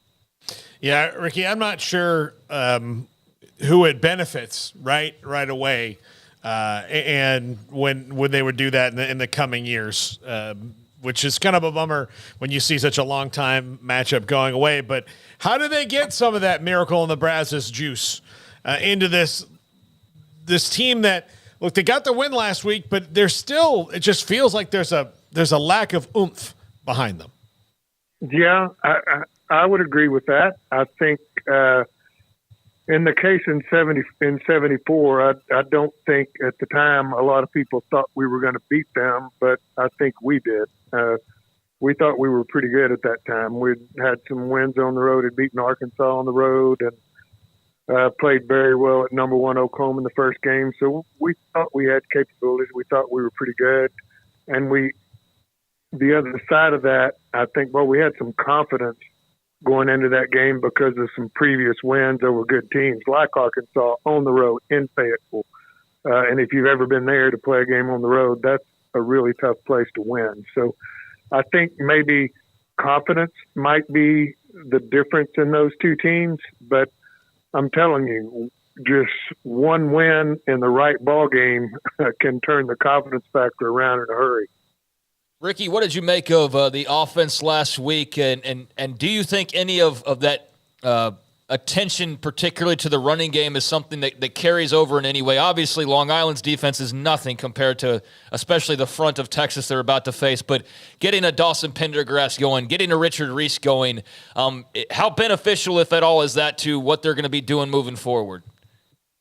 Well, I think it's beneficial, and I think they're going to have to get them going. I don't think they're going to have a choice but to get those guys going in some form or fashion. And I think we've seen that we can't be completely dependent on the passing game. Sawyer is inexperienced. We know that. I think he's struggled at times. I think he's got a really bright future ahead of him, but he's still a young guy. And with this Texas front coming after our offensive line in a big way, I think you're going to have to take some of that pressure off with maybe some outside quick screens or throwing the ball in some form or fashion, maybe to open that running game up. And I think Sawyer's going to have to play better, and I sure think he's capable of that. But I think we have to get the outside guys involved. I thought we would do that last week, but I think it just came down to a matter of the running game was working. We were running the clock. We felt like we were going to win the game that way, and I think we just stuck to it. And it was kind of fun to watch those guys. Pendergrass, he really, I think some of y'all may have talked about it, but I really think a lot of his success is based on his vision.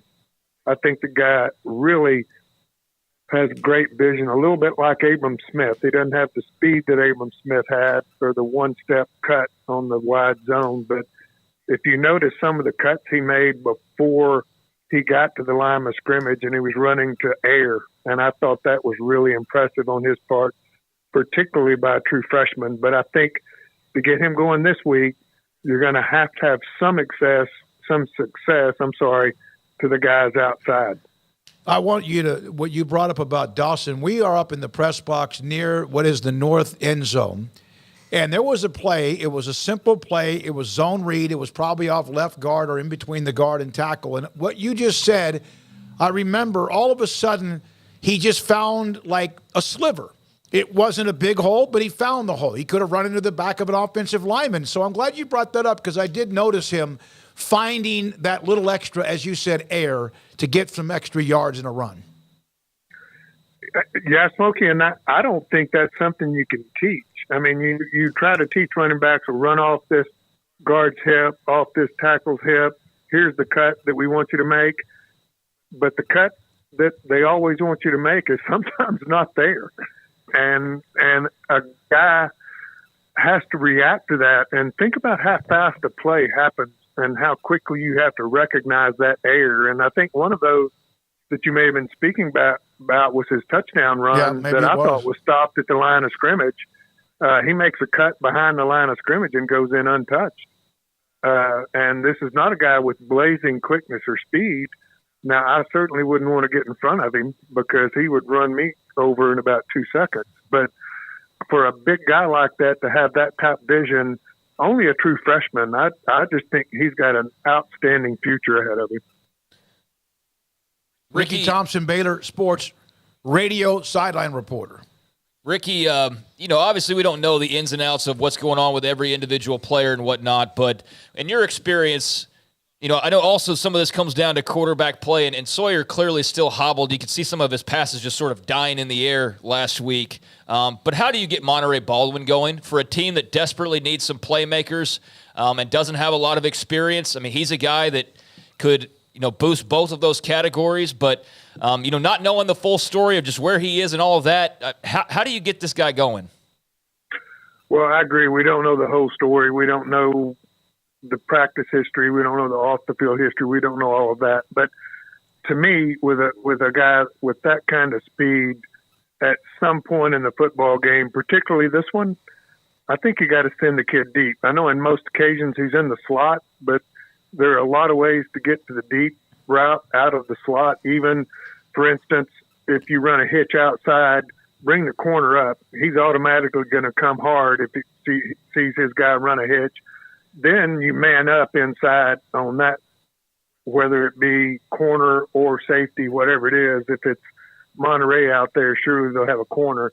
And then you just run sort of a fade out of that inside spot. But you just tell Monterey Baldwin, just run as fast as you can, and we're going to throw it out there and go get it. And we've seen the dude can run. I just think you've got to get him downfield some. He's, 170 pounds maybe? And a lot of these crossing routes, I mean, you see him kind of looking around, which I don't blame him if I'm that size. But I think the key to Monterey is to get him a touch and for it to be something deep.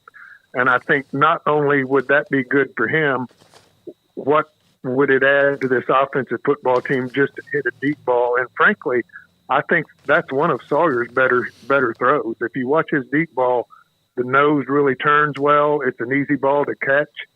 He's good at getting up in the air and letting guys run under it.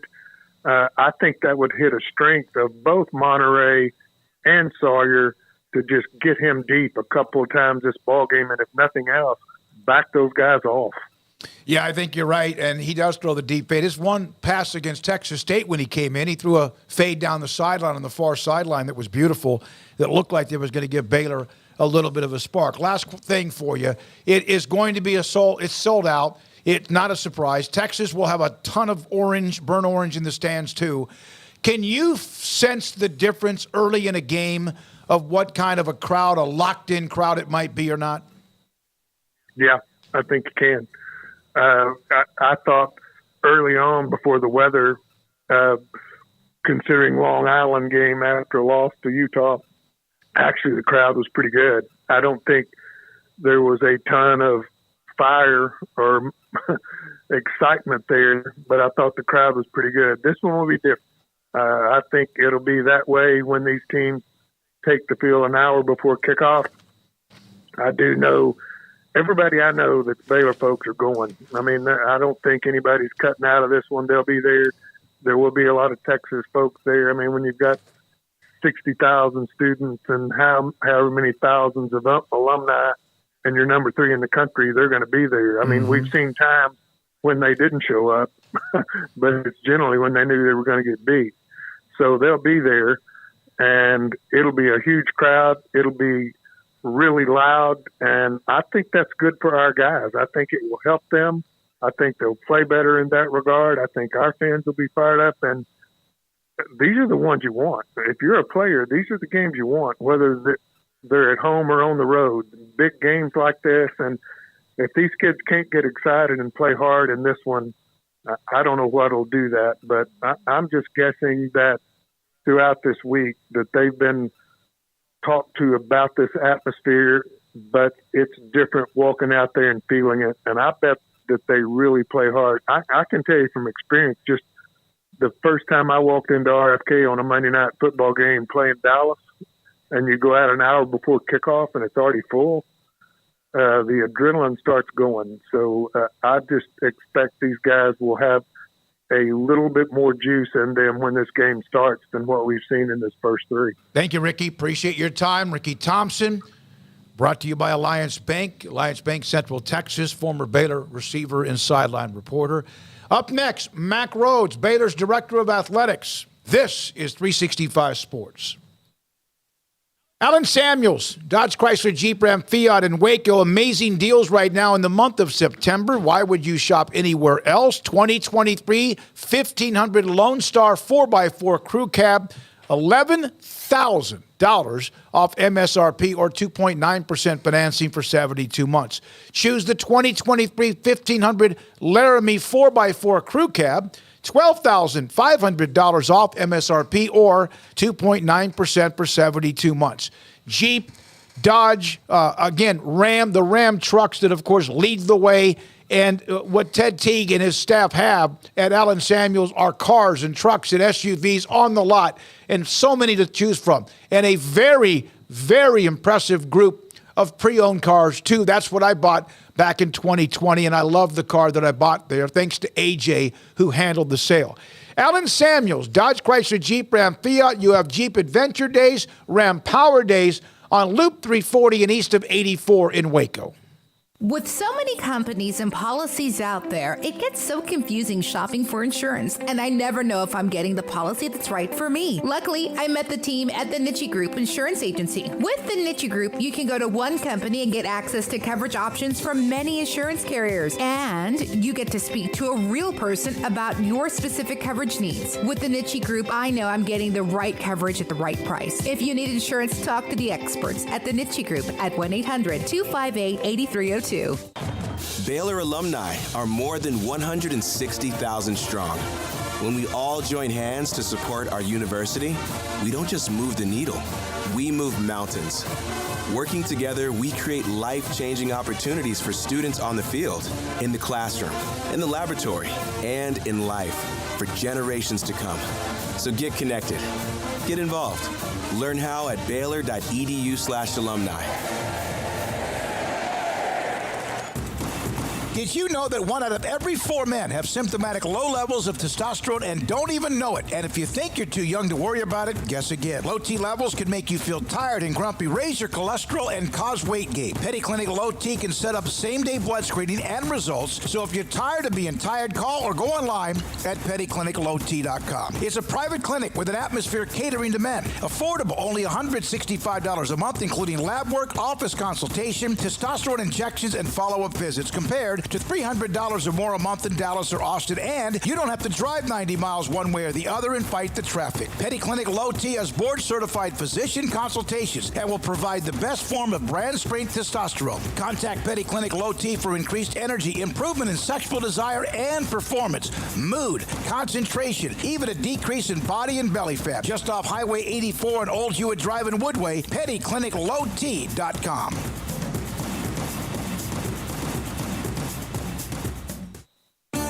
There are 26 letters in the alphabet, over 600,000 words in the dictionary, and just 3 of them said together can change everything. Let's order pizza. Those 3 words lead to dough made from scratch and 3 fresh signature cheeses that blanket golden crust in a heavenly melt on Marco's Pizza that'll blow your mind. So visit marcos.com to order and stop by Marco's Pizza in Belmead, China Spring, Woodway, and in Robinson. Marco's. Pizza lovers get it.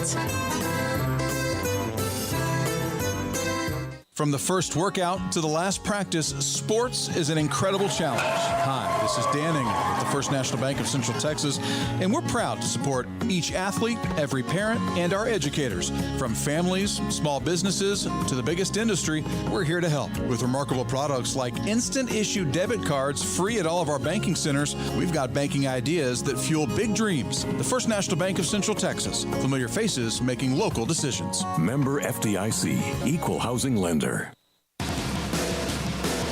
Welcome back to 365 Sports, powered by Sikkim365.com. Our weekly segment with Baylor Director of Athletics, Mack Rhodes, is brought to you by Edward Jones Investment Brokers, Ben Erlinson, Brad Wilson, Cam Heathcott, and Chuck Verno. Edward Jones, making sense of investing. Here we go, 365 Sports with Paul Craig. I'm David Smoak. Mac Rhodes, Baylor Director of Athletics, usually Tuesday, but this week, Wednesday, and he joins us on the show this afternoon. Mac, I'll start with this. I saw the note that it's the largest, perhaps, student ticket distribution ever at McLean Stadium. It's a sellout. I mean, it should be, but anytime it is, I guess you should be pretty happy about it. No, absolutely. And, obviously, I think, as you said, it's one that we expected to sell out. And, just, again, proud of our students that, they're wanting to be there and part of the environment. We've talked about this, they're such a big part of the environment and what that feels like, looks like. And so we're going to have them, certainly, on the sidelines, but in the berm as well. And so it should be a lot of fun. So excited about that turnout. And again, as you mentioned, the most in the history of McLean Stadium. Mac, this is the last game against Texas in football for the foreseeable future. It is a long-time rivalry that is going away, like conference realignment. I mean, we've been through all that, but now that it's here, what are your feelings on being present for the moment that something does go away and end? Yeah, I think that just, in general, I think that's the hard part about all of the conference realignment stuff is that, there's some long-standing, matchups that meant a lot to the fans, right? Both institutions that are going away. And so that's part of the reality and day and time that we're living in. I don't know what the future holds, in terms of, playing Texas, especially, focused on football. It's, I think it's going to be hard to do in the near future, when, we play 9 conference games and then only have the opportunity for 3 non-conference games. Right now, the Big 12 scheduling model, you're mandated to play a 10th A5 opponent. And so, we've got those scheduled for at least, the next 5 years. And then just the fluidity of what the new scheduling model might look like. And we've talked about that. And, that's in process. One of the things that, at least I've talked about, you've got some conferences that are only playing 8 conference games, and then they're only needing to or having to play an additional, A5. So now they're only playing 9 A5s, and we're playing 10. How does that line up when we think about, the CFP playoff expansion going 4 to 12? So there's just a lot of fluidity right now in terms of football schedule. But we'll see where it lands and where it heads. But it'll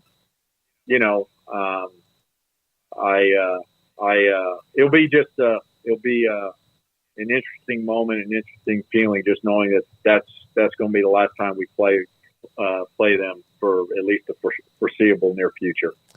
Mac, last week the football team had to wait a little while, a couple-hour rain delay to finish that game against Long Island. It wasn't always pretty. Sometimes it was thrilling, but in the end they were able to just win a game.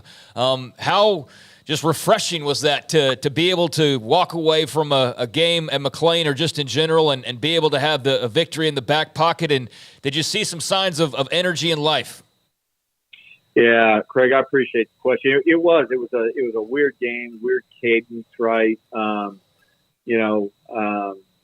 been at Baylor 7 years, as you all know. I think that's the first, delay that I've ever experienced. And for many, that have experienced the delay, they were certainly talking about how this was the longest delay. But I was proud of the way the team handled it. I think we're making progress. We've had 19 players make their first, Baylor start in the first, 3 games. That's already more first-time Baylor starters in the last, 2 years combined. And so, I think, we're developing some depth, but we're also developing some really youthful young talent. I think those younger players are directly, that class is directly a result of the 2021, championship team and in those recruiting efforts. And so I think we've got a really talented group of young players. And so, I'm excited about that. Again, able to play a lot of different players. So, we gotta continue to get better, and Texas, will be an opportunity to do that. Mac, it was a couple of weeks ago, former Baylor tight end Jordan Niver put up a note about he was trying to reach Walter Abercrombie about celebrating the 10th year anniversary of the 2013 Big 12 championship team. And I think I talked to a couple of different people, talked to Walter, but one of the things do you do one team at a time? Do you do 13, 14 together, whatever it might be? But I don't know if anything has been, I've not seen a reaction. I tried to call Jordan, but the numbers I had, both were disconnected. What would be the reason not to honor that team? I think my first response, Smoak, are you sure it was disconnected, or he's just not answering your phone? No, he probably blocked my number like you do. All right. I just want to clarify. Okay. I appreciate the question. I think, the first thing, just for clarity, we believe, I think we strongly believe that the 2013 championship team should be recognized. Those 2 championships, both 13 and 14 during the Bryles area, during the Bryles era, should be recognized, and they will be recognized. I think for us, it's a timing issue, and right now, and I think people will know more here, in the next 2 to 3 weeks. But it's a timing issue for us that I can't speak into at this moment in time. But they both of those teams deserve to be recognized. They will be recognized. We have previously honored recognized individuals from those teams. I think about, certainly Bryce Petty and Seth Russell. They come to mind very, very quickly. I think Tevin Reese, Xavier Howard. I hate naming names because there may be a few that I'm missing out. We're gonna honor, some additional individuals from that era, from those teams. This season, I'm not giving the names because we make those public, week by week. We've got Seth Russell and Elliott, Coffee are affiliated with us as part of the radio game day production. So I just want our fan base to know that they deserve to be recognized, and they will be. Is this something that because of that era or anything legal that it just needs to play itself out? Yeah, and I appreciate that question, and it's one I think you know me well enough that I would answer if I could, but just can't speak to it right now. Mac Rhodes, Baylor Director of Athletics, with us on 365 Sports. The Big 12 had their first game. Houston lost to TCU. There's a lot of the new teams, the infusion of the new teams being involved. Cincinnati, UCF, Brigham Young. Brigham Young got a nice win against Missouri. Is it not quite as when you announced the additions or even when July 1st came about, but is it kind of you have to focus on Texas, but kind of a nice that, okay, these games are actually now being played within the conference? Yeah, no, it's nice. And certainly, following them, recognition of them. I think you mentioned BYU, Missouri. It was actually BYU at Arkansas. They had a really, really good come from behind, victory there. And so, I think those four, institutions are holding their own, if not more so. I think, they will have, I believe, a pretty, quick transition to elevating, themselves in terms of talent and ready to play, all season long, an A5 conference schedule. So it's cool to see them. It's cool to see them finally competing as a member of the Big 12. On a somewhat similar note, Mac, and this is not exact because we don't know what the future beyond this season holds, but how much are you guys looking at Colorado and just the attention that they're getting, which obviously is Deion-driven, but the massive TV ratings they're pulling in? How much are you guys, looking at that and feeling good about the addition of the Buffaloes, knowing, of course, that, Deion's a big driver in this? Yeah. Right now we look pretty smart. And again, we talked about this, Colorado stepping out on its own, away from the rest of the other members, right? Prior to even any TV deal presented, right? That they made that decision, and so that certainly means something to us, and grateful, and I don't know. And I haven't had a lot of time to think about it, so this is probably off the cuff, but not sure that any one individual has captivated a college football audience like Deion has. It's a long season. We're 3 games in, and they've got some tough opponents coming up. The next one, Oregon.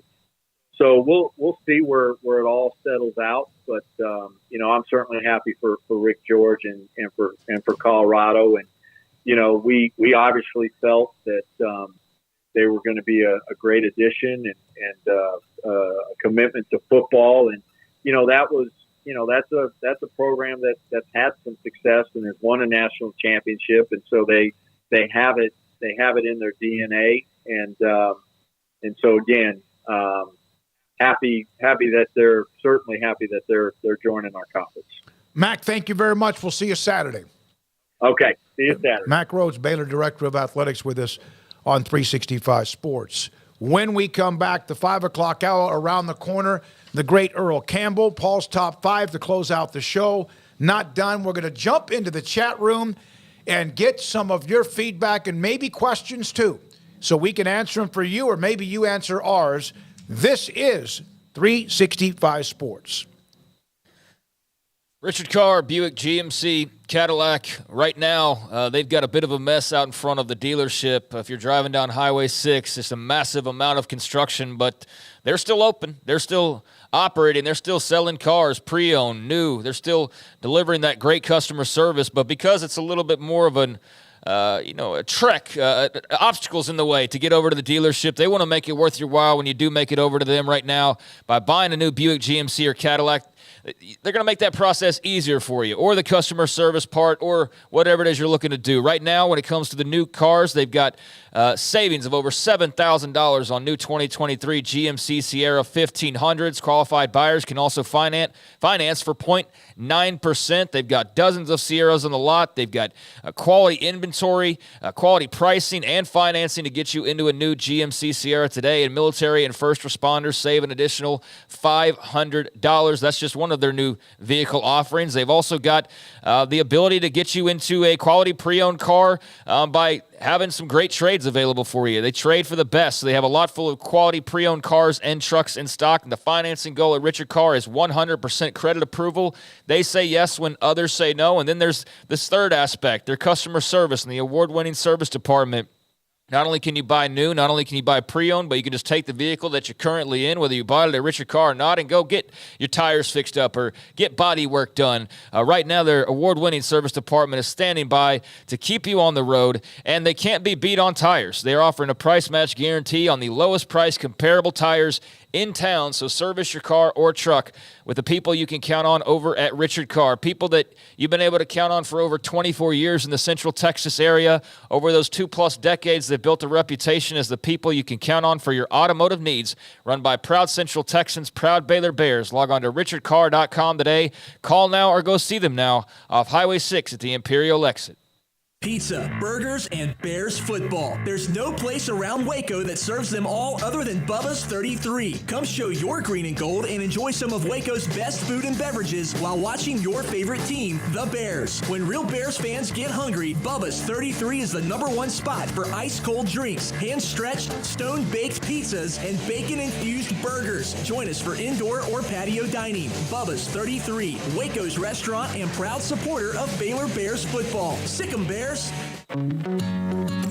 Established in 2007 and independently owned, Alliance Bank Central Texas is committed to helping families and businesses meet their financial goals. From their tellers to their board of directors, they know the importance of superior service and competitive products. Customers have confidence knowing that their financial needs are in good hands. It's your bank, Alliance Bank Central Texas, with 2 Waco locations, 4721 Bosque Boulevard and 191 Archway Drive on Highway 84, and at AllianceBankTexas.com. Member FDIC and equal housing lender. At Ideal MRI, we feel blessed to be a part of the Waco community. We're a small family business right here in Central Texas, and our goal is to bring down the cost of healthcare while maintaining high quality. At times like this, the cost of healthcare has never been more important, and unfortunately, significant illnesses and injuries still occur. That's why Ideal MRI is open and here to serve you through the difficult time.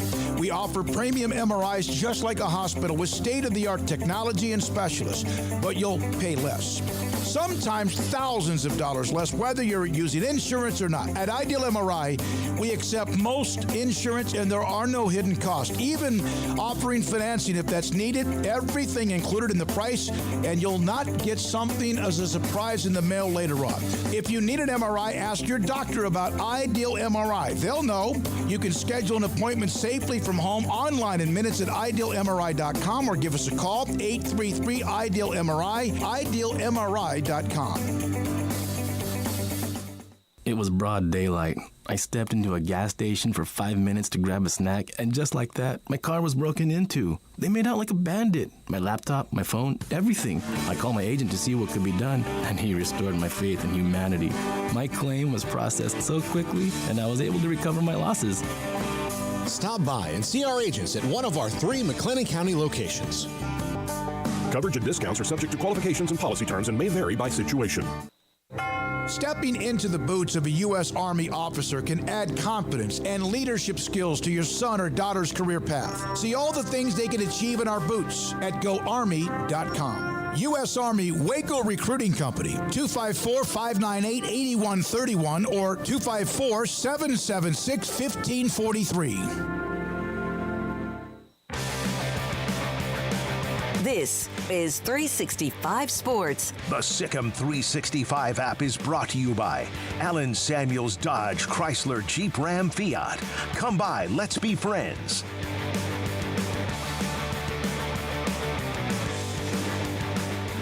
Just around the corner, Earl Campbell, the Tyler Rose Heisman Trophy winner, 2-time MVP, Hall of Famer in every way possible, state champion running back at then John Tyler High School, will join us in the 5 o'clock hour.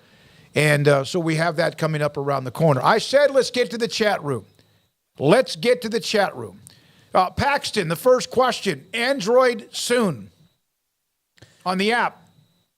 I don't know the answer to that. I'll have to ask the partners. Yeah, I think that's something we got to then ask. But yeah, it's a good question because we did launch the app, and for those that don't know, we probably haven't promoted it nearly enough considering how long we waited on it to get corrected.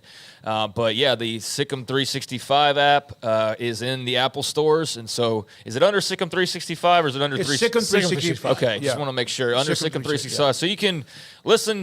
You don't have to be on YouTube or the live stream necessarily. You can listen on the go and in your car and all of that by just downloading the Sikkim 365 app. And then if you're additionally interested in Baylor, obviously there's ways through that app to get on the message boards and things like that. But yeah, that's a question to tuck away because there are a lot of Android users out there as well. Yeah. I as an Apple elitist, I don't. You are. I am. Look, I'm part of the problem. I get it. I'm part of the problem. But I do hope that we get it done for you. Because I don't think we're going to convince you at this point to just jump over to Apple. No, I think people are either Android or they're not, like Diet Coke or they're Pepsi, or something like that. So we'll try to get that. Paxton, I'll try to work on that and get back with you on that. Thank you very much for the question. From Kim, the whole realignment thing is about nothing more than money, period. Despicable, but there is humor on the horizon. I don't think there's any question realignment is completely about gathering more pieces of Monopoly game that also lead, of course, to more money through television. Yeah, I mean, that's clearly what it is. They said geography, screw that. History, tradition, screw that. We don't care about any of that. We want Michigan, USC as a regular season game in mid-October to draw a 7 share or whatever. That's clearly what's going on. Is it's about the matchups. It's about the TV slots and games that they can show and about little else to do with your 100-year-old rivalry or your great cross-state rivalries and all those types of things, or just your traditional conferences that make sense travel-wise. Like, that's all out the window, and TV is absolutely a driving force. Although you did leave a little bit of a mystery there at the end of the humor on the horizon. Is that referring to just what exactly? Kim, what's that mean? Shoe dropping that we're unaware of? I know there's still some unanswered questions as far as what's going to go on with Oregon State and Washington State. But we talked to Matt Brown about that earlier, and I'm in line with him on them just trying to figure out some of these remaining things with the Pac-12 and the rights and all of that before we see what they end up doing. But if there's something out there you're teasing, then by all means let us know, because we do love to talk some realignment if there's some substance to it. And what a wild circus this past year and really the past couple of years have been. But yeah, it absolutely all rolls back around and boils down to almighty TV networks. No doubt about it. And the other part is that there's no collective plan. Right. So the conference is it's like supermarket sweep. Yeah, exactly. Everybody just go and grab what you can. Right. So I would be good at that game. There's never been a collective plan of, okay, and maybe some would feel better about it if they just gotten together and been like, look, in order for us to grow this sport money-wise and to really capitalize, we need to do this as a group of college football teams and conferences, as opposed to let's do all this kind of under shadow of night and then everybody has to react to it. And I understand that that is too optimistic of me to think that people would have the interest of the many as the interest of the one at heart. But that's why this is bad, because this has all been done selfishly. None of this is done for the collective good of the fan, the consumer, anything else. Almost nothing is done for the good of us as consumers. Almost nothing. Oh, no. Do you know how happy I get when there's a legit good deal where somebody's like, we just do it because you're a good customer? I almost crap my pants. I'm so happy because it doesn't happen that often. Most of the time you're like, well, why did you make this? Well, this rich guy and this rich guy decided that they needed to make a half a cent more on the dollar than every other. Realignment makes fans happy because there's a turf war for those who are being a part of the ones gobbling up turf. But in the end, more expensive to go to games. But at the same time, if you can go to a game in Tuscaloosa, you can go to a game in Salt Lake City, or you can go to a game in Gainesville, or you can go to a game in Columbus. I mean, yeah, you can do all those things that you want to. I think to Paul's point, though, I do think they're acting collectively. I think the schools that are similar are acting collectively. Yeah. The bigger ones with the most money and the most fans and the most tradition and the most this and the most that, they are collectively moving on in some ways, with each other. And, they're not worried about what happens to, Boston College, or, I don't know why they just immediately came to mind, but just, somebody that you wouldn't necessarily think of. They don't care about San Diego State. They don't, they don't care about Boise State. They don't care about Baylor. They don't, and I know they is this broad term, but I think those collectives of schools, they are looking out for each other, but they're just not looking out for the whole of all of Division I college football. And you know what? I don't necessarily blame them for that because there are differences, but it is still sad to see, and it is sad that there is that fracturing that's seemingly taking place and the collateral damage that could cause for a lot of programs and institutions. Did you notice at all a little bit of a change in Bill Hancock's demeanor or how he reacted to gobbling up and having a Super 2? Paul, you were out that day. Well, compared to the way he said it 2 years ago when we talked to him, saying anything other than like we're looking to kill off everybody was a progress based on the way he talked a couple years ago. But yeah, there was a different tone. 2 years ago, we asked him a question of, how was it phrased? Of, do you worry about losing fan interest in college football because all of a sudden you just throw like 100 programs to the wayside and you only focus on a select few? And he's like, no, people still watch games anyways. And I know from their standpoint, like, look, Tennessee, Texas is still going to draw 10 million people. Doesn't matter if Boise State's in existence or not. Yeah. So, he kind of was cold in that way. But then, here recently, it was a little bit more of like, no, we care about everybody, and we're not trying to kick anybody out. And Sankey's saying that more too. Well, I don't know. Here's the great thing about being a lobbyist. You can bullshit your way through everything forever, and then nobody's going to compare what you said before. Because your job is to ride the wave. Yep. You don't have a real job. You have a job of let me throw out as much BS as I can and get paid for it until I get my check. And then when the national attitude towards something changes, like, if I was in the lettuce lobby and my job is to make you buy more lettuce and get more, benefits from the government for the lettuce farmers, all I have to do is say things until I get what I want, and then if it changes, I can be like, oh, well, lettuce can also give you better vision and all these things. It's just how it goes. Your job is to promote what you're trying to sell, right? He's just trying to get to the end game, and I could definitely see him as being a guy who's sitting there taking a picture, and you flip the picture, and you realize he's got a knife in the back of the person. He definitely comes across that way. So, I think he just says kind of what he needs to say. All right, I think it's Block Raider Steel trying to talk about the SEC hype machine. We have discussed that ad nauseum on this show, but until somebody else starts to win more national titles than they do, the hype machine will continue. Yeah, they're definitely not on the same footing, at least through these first 3 weeks as they have been, as far as like 5 of the top 10 and, just completely dominant at the top of the rankings. It does seem like there's a little bit of a step back, but, unless there's somebody else holding the trophy at the end of the year that's not named Georgia or Alabama or LSU, that's why Clemson was such a breath of fresh air, those couple of years. Until that string of those teams winning that title at the end of the year, it's just going to continue on and on and on. And you know what? Deservedly so if you're the one always raising the trophy at the end of the season. When we come back, Earl Campbell on Texas and Baylor, on UT and the start they've had. His thoughts about Deion Shador in Colorado and much more. This is 365 Sports. Everybody probably at some point has to battle the weight issue. You get a little lazy, you start to eat too much, and you're not working out. Your metabolism is not good. And so you look for a way, the easy way, to be able to continue to be undisciplined with your diet or what you do with exercise. And there are options. There is one way that works every time because it's methodically taking care of working out, losing weight, along with inches, and that feeling of when you put a pair of pants on and all of a sudden they're a little more loose. That's a great feeling. You just feel better. Walk through the front door at Waco Regional Tennis and Fitness. Ask for help. The personal trainers from Christy London to Randall Corley to Nathan Roach. And then on top of that, they have all the equipment you could imagine, from weights to machines, classes galore every single day. But you have to walk through the front door. They will help you once you do. The best way, the most methodical way, and the best way to not just lose inches and weight, but also sustain the success of all the hard work, blood, sweat, and tears. Waco Regional Tennis and Fitness on Lakeshore Drive in Waco.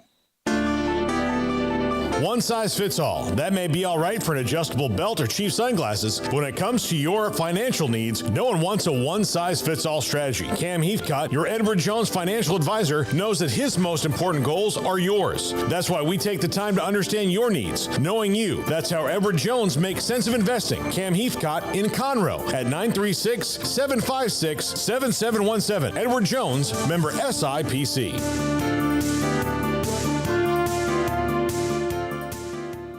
TFNB Your Bank for Life is the official local bank of Baylor Athletics. Find out why more Central Texas are making TFNB their bank for life. Sign up for our Edge checking and savings accounts to earn interest or cash back. With 5 convenient locations and an award-winning mobile app, banking has never been easier.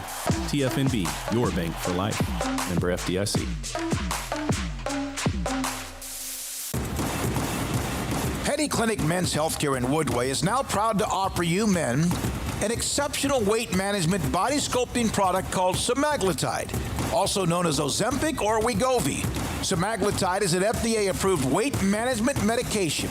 Once-a-week injections of this powerful medication offers an average body fat weight loss of 20% within the first year of treatment. In addition to body sculpting, semaglutide also normalizes blood sugars and has the clinical research proof of reducing blood pressure, cholesterol, stroke, and heart attack risk. If you're like most men and you have stubborn fat that will just not respond to typical diets and exercise, then help is finally here. Semaglutide, affordable, highly effective. Google search Petty Clinic Waco and reach out to the Petty Clinic team today for a free consultation with Dr. Petty to see if semaglutide is right for you. Go to pettycliniclowt.com.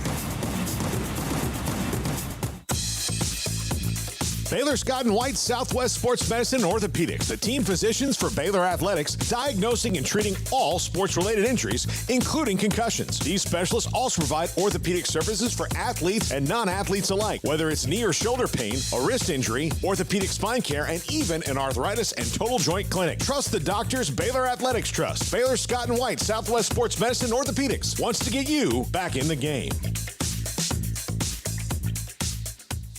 Cars priced right, both day and night. Average your car in Texas. Trucks built for you, red, white, and blue. Average your car in Texas. Cars that zoom with lots of room. Average your car in Texas. Count on us, a dealer to trust. Average your car in Waco, Texas. This is 365 Sports, powered by Sikkim365.com. The 5 o'clock hour is brought to you by Edward Jones and financial advisor Cam Heathcott. Edward Jones, making sense of investing. Now here's David Smoak, Paul Catalina, and Craig Smoak. All right, Paul's tracking down Earl Campbell. Imagine what that was like as a football player, him coming your way back when the power and the speed, and of course the power. You've seen the videos when he was at Texas and also with the Oilers as an incredible player last year with the New Orleans Saints. Trying to get in touch with him. We hope to get him on here momentarily. A couple of Michael DeHart, who's back with us, said, hey, I was a little bit late. What did I miss? You're not allowed to be late. You cannot. But the good news about a podcast is that as soon as we put it, re-rack it and put it up back online in the podcast at YouTube, you can watch whatever segments you want, like a menu, like a buffet line. So that is there for you too. From Kim Coulter answering question about the humor coming, is the money will be spread around anyway while schools blow up other leagues, rivalries, and histories. So there you are with Kim Coulter in the response to what he meant by humor. Yeah, I mean, there's I kind of understand there, but yeah, it's completely uncharted territory that we're in. I mean, by no means is realignment new in any way, shape, or form, but this does all feel very newish and feels like there's a different sort of end game in play, and that's not to be all apocalyptic or anything, but like the death of college football is on the horizon. But yeah, there's definitely some wounds and some things that won't necessarily heal over time when it comes to how college football looks. And it's hard to predict exactly what that will be, but there's still a lot of moving parts. I mean, even though we've sort of not moved on, but the Big 12 did what they did. Like they did, we talked about it for a year plus, and they got the job done that they wanted to get done when it came to the Four Corners schools. Now, obviously, eyes are on Oregon State and Washington State and the Mountain West and all of that stuff. The ACC had their whole chapter already come and go, and so we've got some more, I guess, to iron out here. But yeah, it's a fascinating batch of changes that we've seen the last couple of years, and very curious of what that does look like on the other side here in about another year or two. I so far have not been able to tackle Earl Campbell, but that puts me in a lot large of cases. Company. Yeah, but some of those guys are Hall of Famers. Yeah, So no, you're right. You're right. Never forget the collision with he and Jack Tatum. That was unbelievable. Yeah, better than getting run over by him, I suppose. I'd rather just not catch him than get run over by him. Yeah, I remember when I was at the Hall of Fame with LaDainian Tomlinson and Jerry Jones, when Kenny Easley safety was going in as well, and somebody asked him who was the hardest player to tackle that you ever had, and he said Earl Campbell. And then somebody else, he goes, no, nobody else. Earl Campbell was. He said, he moved his arm. He says, I think this clicks because of Earl Campbell. I'm pretty sure that my shoulder clicks because of Earl Campbell. I think the Earl-Jack Tatum collision might have been not the most violent, because that goes to Darryl Stingley and Tatum and all that, but one of the most violent hits that I think I've ever seen in football. So we're trying to track him down. From Kyle Visser, if the networks tell Brett Yormark they want you in the Big 12 looking at teams, he will bend the knee. I mean, that's I'm sure that if the money comes with it, yes, but I don't think he's going to add somebody just because the networks tell him if it's not going to be equal to what they're doing right now. That was all the thing about the pro rata. A pro rata with the 4 incoming schools from the Pac-12. Yeah, I mean, it definitely is going to take some cues from TV, just like other commissioners would. But I think that's a little simplified of hey, go ahead, Oregon State or something like that. I mean, I think for the TV networks, it's got to be worth their while as well. So, for them to want to do something like that, that would mean that they see obviously some extra value, and that's entirely possible with Oregon State and Washington State. But yeah, I don't know if it's this you bend the knee necessarily, but I see where you're coming from. And yeah, they are the ones directing traffic. So if they said, hey, Brett, we'll give you $200 million more for the Beavers and the Cougars to join the league, then yeah, I think that's something that Brett Yormark would be down to listen to and would be intrigued by, so long as it continues to boost the league. But I just don't know where there is the need or the want to by the television networks right now to just throw around more money. I feel like we kind of are on the other side of that for the most part with college football, especially when you look at where all that money is getting ready to be going for pro sports leagues and how that's shaping up here over the next few months and a couple of years. But yeah, I mean, if they came to him and said, we'll offer you $60 million per the 2 Pac-12 schools, then yeah, I'm sure that's something that they could get done. But if they're like, hey, just take them, and then everybody's got to, there's going to be some pushback on that. I don't know how all that high-level stuff works, to be honest with you, but certainly the networks are right there in the thick of things when it comes to the decision-making. So, Connor Johnson, the college football talks won't be settled until the networks find us a home. He's talking about Oregon State, Washington State. Man. Feel for you guys and hoping there's a resolution soon. And yeah, that's the big remaining piece to this whole saga for at least right now. Now, there could always be something unforeseen, I suppose. Obviously there was the hot talk about FSU and the cage rattling that they were doing with the ACC. But, man, there's been nothing on that I've seen lately. Paul, has there been anything on that front for like a month or two? No. I don't think there's been anything. So the ACC went and did what they did. And that closed their chapter. And yeah, now we're just waiting to see what happens with the Beavs and the Cougs and obviously the trickle effect that would have. But I'm hoping they get it done soon for just the fan base's sake, because I think it really sucks that you've got some great teams to follow this year. And I'm sure you're enjoying it, and I'm sure you're enjoying the heck out of, hey, this is the last time we're playing so-and-so, and this is the last time we play this team. But I also imagine that it doesn't feel full because you have that dangling question of, yeah, this is the last time we play them, but who are we playing for the first time potentially next year? Who are we playing period next year? And where is that? And I hate that for you and for the fan bases. Yeah, and these are not like, in the, what have you done kind of things, that they get thrown around for some of the teams in realignment. Like lately, Washington State and Oregon State have been really humming when it comes to their football programs and their commitment to said programs. Washington State went and hired Mike Leach before he left for Mississippi State, and that's a big move to go and say, look, we're getting you up here.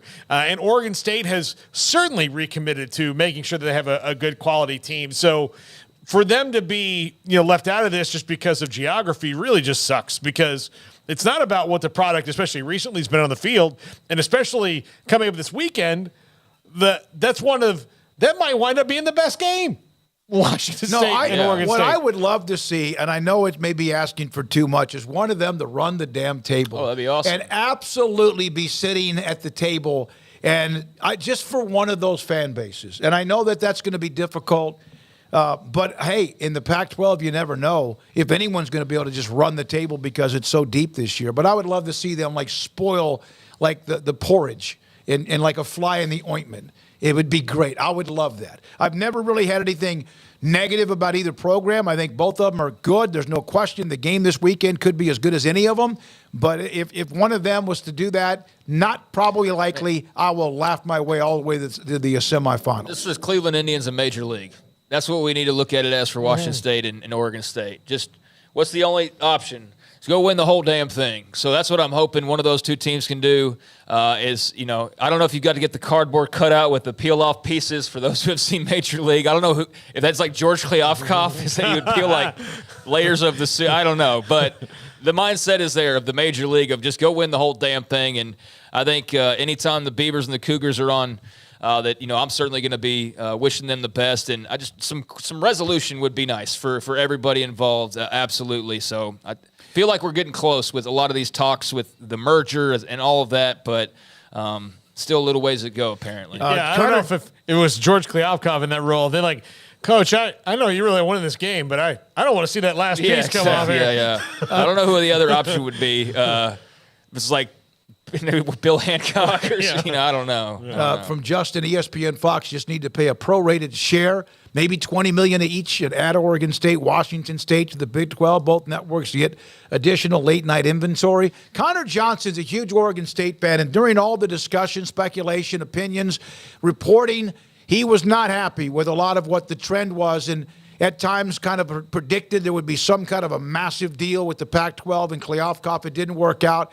He said, I'm sorry if I gave you all a bad impression about Oregon State. I can be annoying about my Beavers. Be who you are. There was nothing wrong with that, although there were some things you said along the way that were just you getting your hair on the back of your head or neck raised up because you were getting angry. Well, hey, Utah fans said some things. Colorado fans said some things. Lots of fans said things, and that's just your passion shining through. And no, don't even sweat that. Can certainly understand if we were in the same position, then we'll probably be reacting the same way. It sucks. Bottom line, it does. And Oregon State deserves better. Washington State deserves better, and hopefully they do get better somehow in the long run. I don't know about the whole Big 12. I just feel like if that was something you were hoping to pull off, then that would be something that you would have pulled off when you grabbed the other four, right? Like, why would you do it so separately if you had that interest? So that's what really mostly leads me to believe that that's not really much of a thing. But who knows? Like if somebody pointed out, if for some reason a TV network said, hey, we're suddenly interested in this combination of schools and maybe it could work out until it's finalized, it's there's room to maybe change, but it just looks like it's not going to work out well the way you would like it, and that's unfortunate. The Tyler Rose Hall of Famer in every particular level you can play in football. Earl Campbell, Heisman Trophy Hall of Fame in college and also the NFL, two-time MVP, and also won a state title at John Tyler High School, joins us on 365 Sports with Craig Smoak and David Smoak and Paul Catalina. Earl, everybody in the chat room, excited to have you join the show as we are all of the time. Thanks for your time. What does this Texas team, at least so far from what you've seen, what is different, if anything, or why, than they have been maybe the last 10 years? think it's because, and thank you for having me, but I think one of the big reasons is Sarkisian coaches finally got his guys and he wants to play for him. Earl, they do seem to have more continuity and more togetherness than they have and confidence. From when you watch from afar, can you kind of tell when a team is playing that way as opposed to a team that's kind of playing a little bit scared? Well, my oldest son Christian and I went to practice one night. They had it up on the practice field, and I told Christian right away. I said, "These guys look a lot different than the athletes we had in the past years," and I think that's because they have bought into what he's been trying to sell.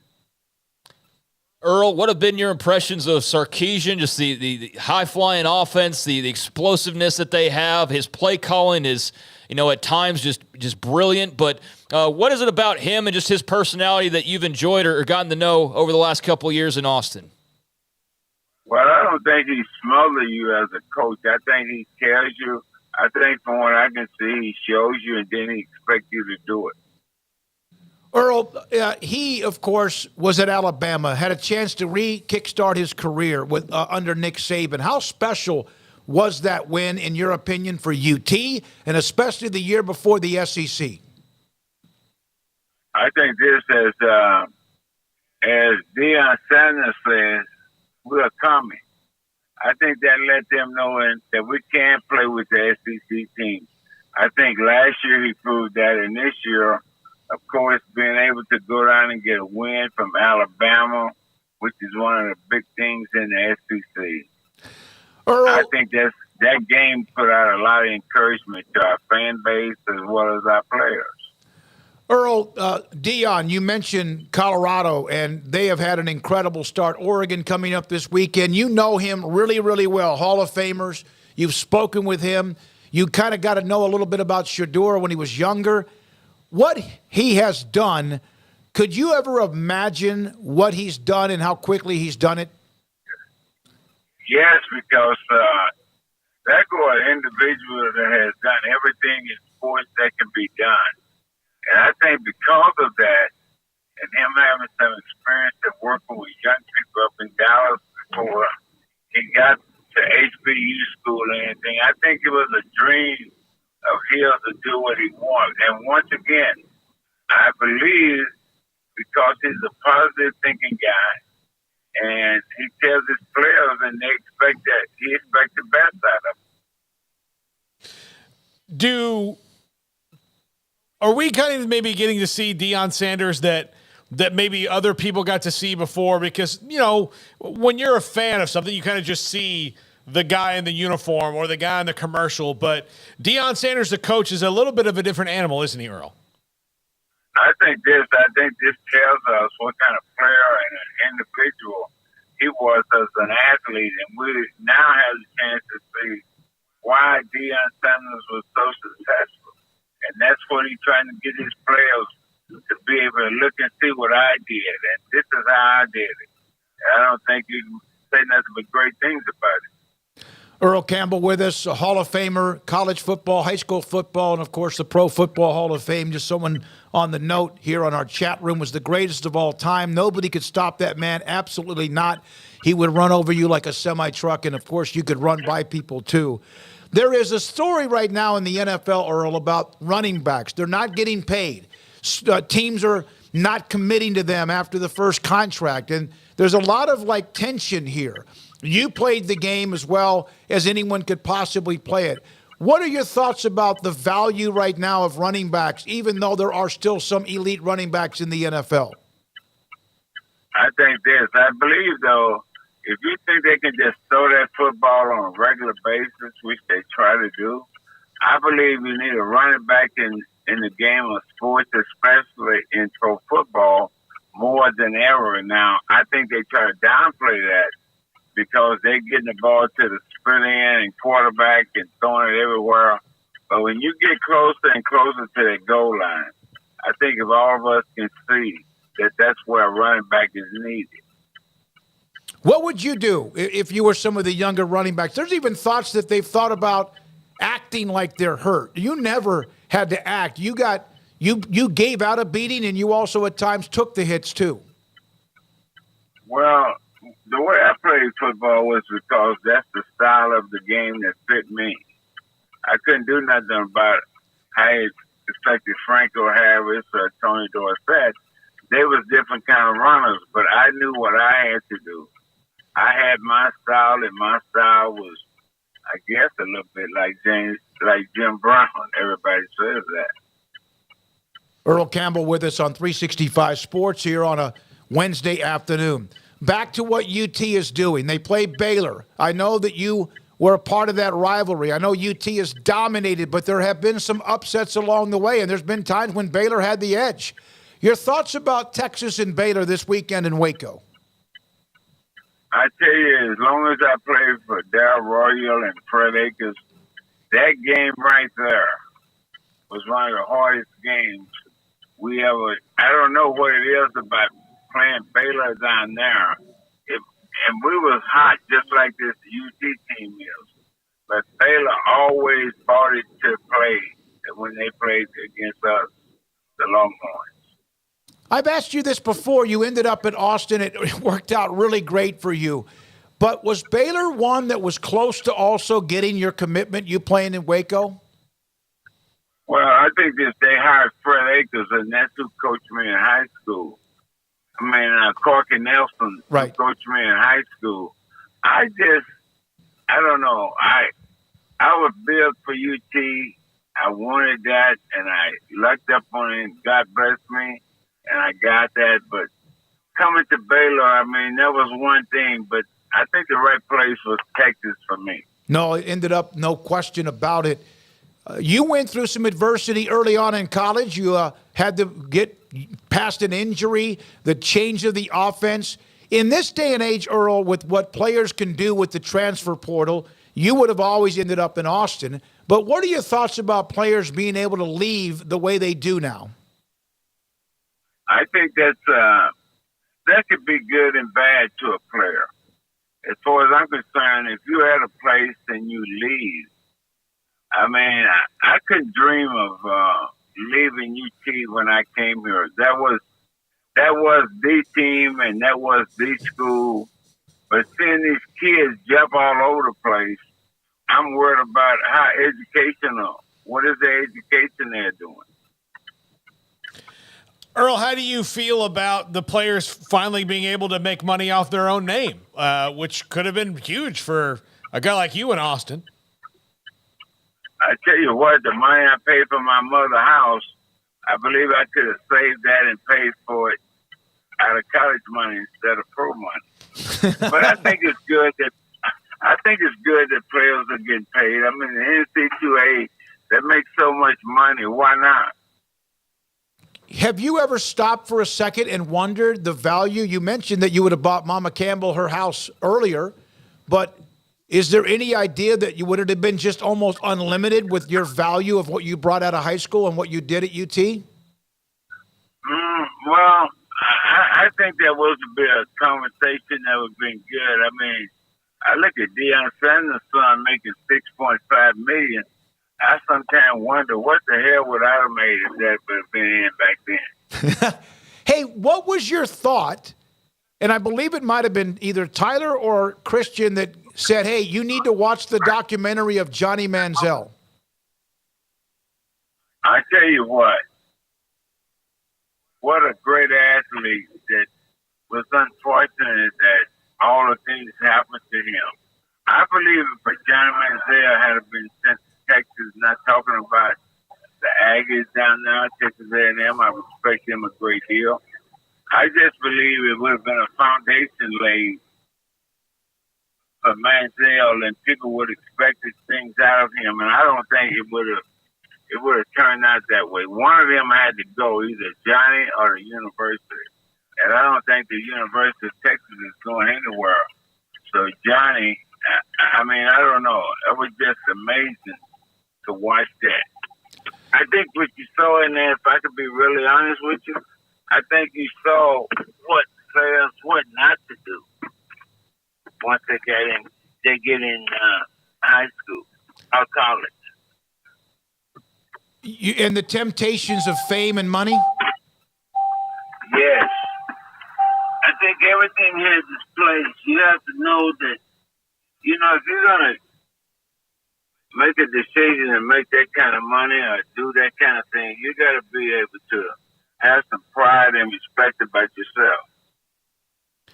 You have a lot of things named after you now, Earl. There's the statue at DK Royal Memorial Stadium that was long overdue. There's the Expressway in Tyler. There's the Earl Campbell Tyler Rose Award. There's the Earl Campbell Field at the high school stadium. At one point, none of that was there, and you once told me that you told your family that if none of that was up, if in fact you were to leave this earth, that you didn't want anybody to honor you after you left. Do you think, and we played that interview a long time ago, that had an amazing impact on a lot of people. Are you looking back now happy with where things are with you? I'm very happy with my life. I got 6 grandchildren. I got 2 grown boys. I got 2 daughter-in-laws. My life is perfect for me. I mean, I don't have any gripes. Can you try to describe to people who have never been to your man cave, so to speak, the memorabilia you have on the wall around the TV flat screens from a bunch of other great players around the NFL? Well, I think one of the very first autographs I got, and I was embarrassed to ask this guy, was Jabbar for the Lakers. And then I had a chance to be around the great Jim Brown and Bill Russell. I mean, I just wanted to be among the greats. And that way, one day I can look back and maybe somebody say they got that from me. Yeah, and we have, Garrett, don't you have an Earl Campbell jersey that's signed? Oh, yeah. No, my friend in Longview gave me that Earl Campbell, that white Oilers jersey. Man, it's clean, Earl. Oh, thank you. Hey, Smoak, I hate to leave, and okay. I'm in a situation I have to leave now, but thank you all for having me. I hope Baylor University and the University of Texas be great competitors in the years to come, and I thank all you listeners for being Earl Campbell fans. Thank you. Thank you, Earl. We love you, man. Earl Campbell, pro football, college football, high school football Hall of Famer, and obviously he was on his way somewhere, and we got a lot out of that. Otherwise, he had a distraction, but we appreciate his time. There are people that you meet who are like superstars that are not at all down to earth in any way, shape, or form. That lived what Earl Campbell lived, and it's been a long time since he's been a professional athlete, and still live in that world. And Earl is one of the most down to earth guys that we ever have on the show, and I'll say it. I say it every time. I think the most, not only just one of the best, but the most important football player in the history of the state of Texas because of some of the walls he broke down just with people in the way that they became fans of his in a time where sometimes you need to look past certain things and just enjoy sports and how it can bring people together. Yeah, Earl's a one-of-a-kind, man, and very honored to be able to help out with his award and just have gotten to know him a little bit and his sons, Tyler and Christian, and what a great family, and just love everything about the guy and the journey that he's been on and where he's ended up in life through a lot of struggles and, issues, whether it's pain, whether it's painkillers, whether it's just, life stuff in general. I mean, he's been through the gamut, but he's remained just a guy who you could see in the supermarket and wouldn't realize that's one of the greatest football players of all time. And I still think he's somehow underrated in some ways because I just don't know that people quite know, like, when they bring up the greats of all time. Like, he does get mentioned a lot, don't get me wrong. And you say, like, categories of who's the toughest running back ever. Earl will get mentioned along with Bo and along with, Jim Brown and guys like that. But I still feel like he's just not quite as on that top level sometimes as he probably deserves to be. And that's my own bias. But. Yeah, because he didn't get to play as long, right. Although he still ran for thousands of yards because of his style. His body broke down, where others that were very fortunate, Emmett, Walter Payton. He's a cautionary tale. Yeah. I mean, in a lot of ways, too, he was that for, football players and just the toll that game could take on your body and so over time. Play on concrete? Huh? You playing on concrete? Playing on concrete, yeah.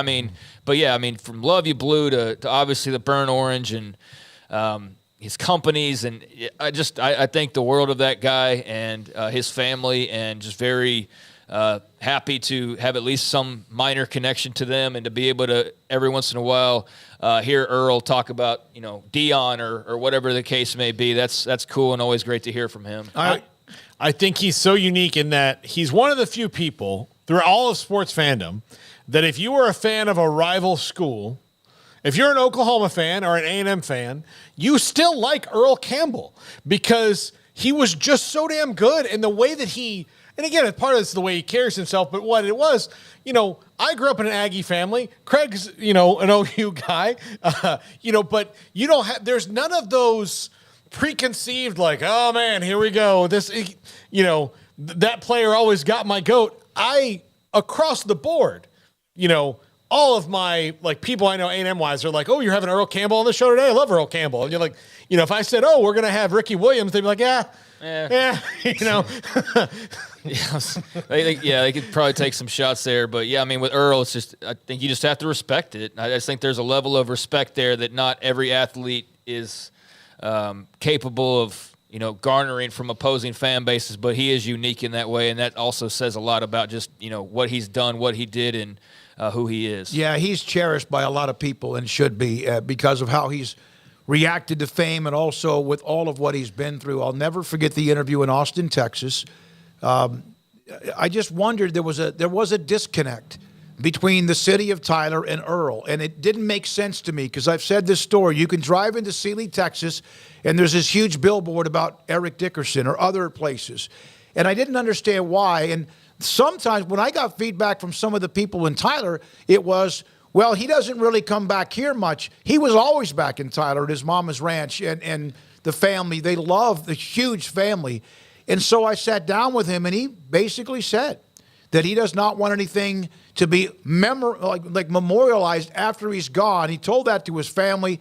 David Simmons, the TISD, Tyler Independent School District Superintendent, heard it. They named the field after him the next summer, and everything else along the way that has come his way. And he's earned every bit of it, and he's done it in a very humble way. This is 365 Sports. PettyClinicLowT.com. Dr. Kent Petty can help you become the high-performance man you want to be, need to be, and used to be, and here's how you can do it. 1, contact them. Tell them that you might be one out of 3 or 4 men with symptomatic issues of low testosterone, sleep habits, maturity, your energy, your sex drive, whatever it could be. It's not there anymore. It's not quite the same anymore. And sometimes that's just father time and what takes over your body. So get your blood work. Dr. Petty and his staff will set that up for you. They will pay for it. You go get your blood work, and then they get the results. And if your testosterone levels are too low, he can put you in a program to increase that so you can get through some of those symptoms and feel better about yourself in many, many ways, and finally feel your confidence back. PettyClinicLowT.com.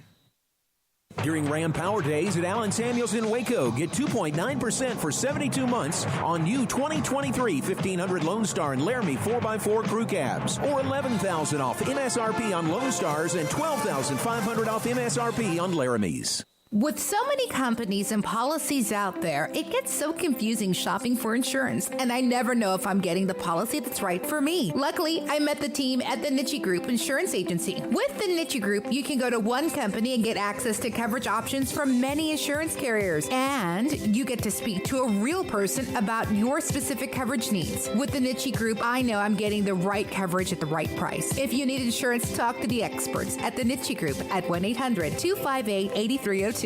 Pizza, burgers, and Bears football. There's no place around Waco that serves them all other than Bubba's 33. Come show your green and gold and enjoy some of Waco's best food and beverages while watching your favorite team, the Bears. When real Bears fans get hungry, Bubba's 33 is the #1 spot for ice-cold drinks, hand-stretched, stone-baked pizzas, and bacon-infused burgers. Join us for indoor or patio dining. Bubba's 33, Waco's restaurant and proud supporter of Baylor Bears football. Sick 'em, Bears.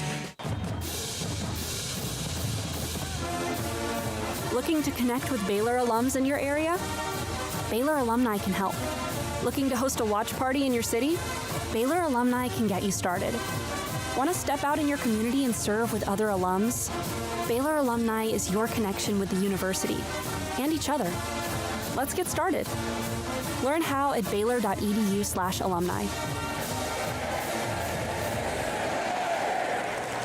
Samantha Duvall, Marketing Director for TexasBeefHouse.com. You know all about their great Wagyu beef and product they have. You can go to TexasBeefHouse.com for anything you want to order. But, Samantha, thanks for your time. There's an auction coming up in the month of November. Can you tell us a little bit about that? Yeah, so November 11th, we're having our first public beef auction. It's going to be here at our ranch in White House, Texas. It's going to be a live auction. You can bid in person. You can bid on the phone, or we'll also have it online. We're auctioning off Wagyu and Angus beef. We'll have 30 to 40-pound bundles. They'll be full of steaks, hamburger, and primals. This is perfect for not only the restaurant owners, but also homeowners.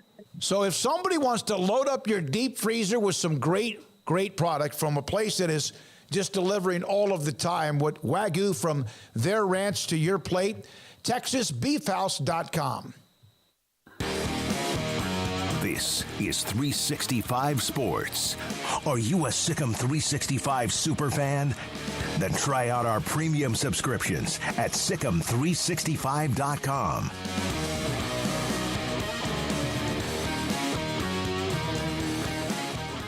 As somebody asked me on a direct message on Twitter, the next time that we have a chance to speak with Dave Aranda, which will be after the game on Saturday, probably not the moment then, or maybe Monday at his next presser, or the next time we get him one-on-one.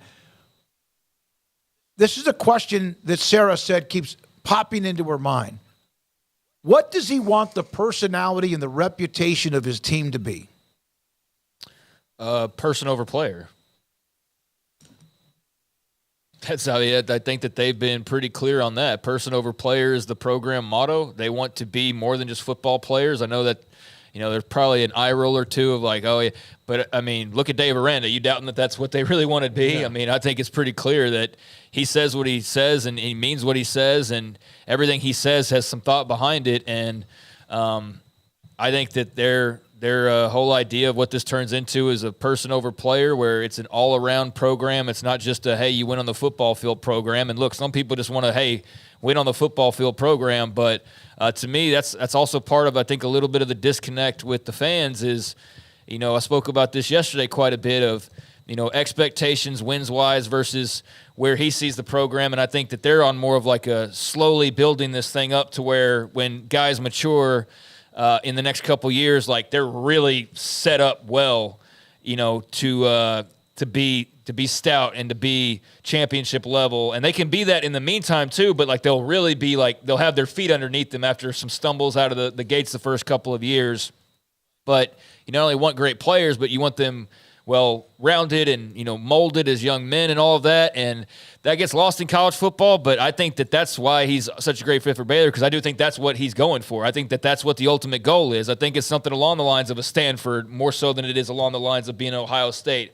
But having big moments and big games and, the success of winning and all of that, but, not just being one-dimensional. I think he wants person over player, and sometimes maybe that costs them a talent that otherwise could help them win, but I think he believes in the long-term vision of what that built up will look like, and I just don't know that necessarily connects with fans who can't afford to watch like a third losing season out of the last four and help but wonder of like, are we going to be like 8th place in the new Big 12 at best? Like, where's this thing going? So that's kind of how I view it, at least. I think the personality is the person over player.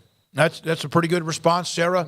Thank you for the question. We appreciate that along the way on the Twitter feed. Thank you so much. When we come back, Paul Catalina's top 5 to close out this Wednesday, and this is 365 Sports.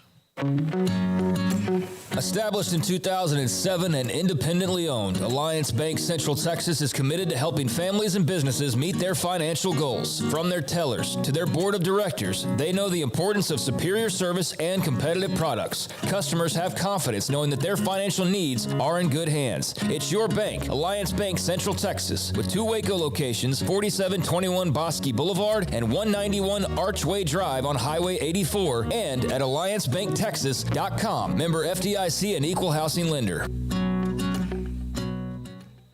In Texas, there's pea-size hail and baseball-size hail. Guess which one hit our house? We didn't even know where to begin, but we called our Texas Farm Bureau insurance agent, and he was so reassuring. He knew exactly what to do to get our house back into shape and our lives back to normal.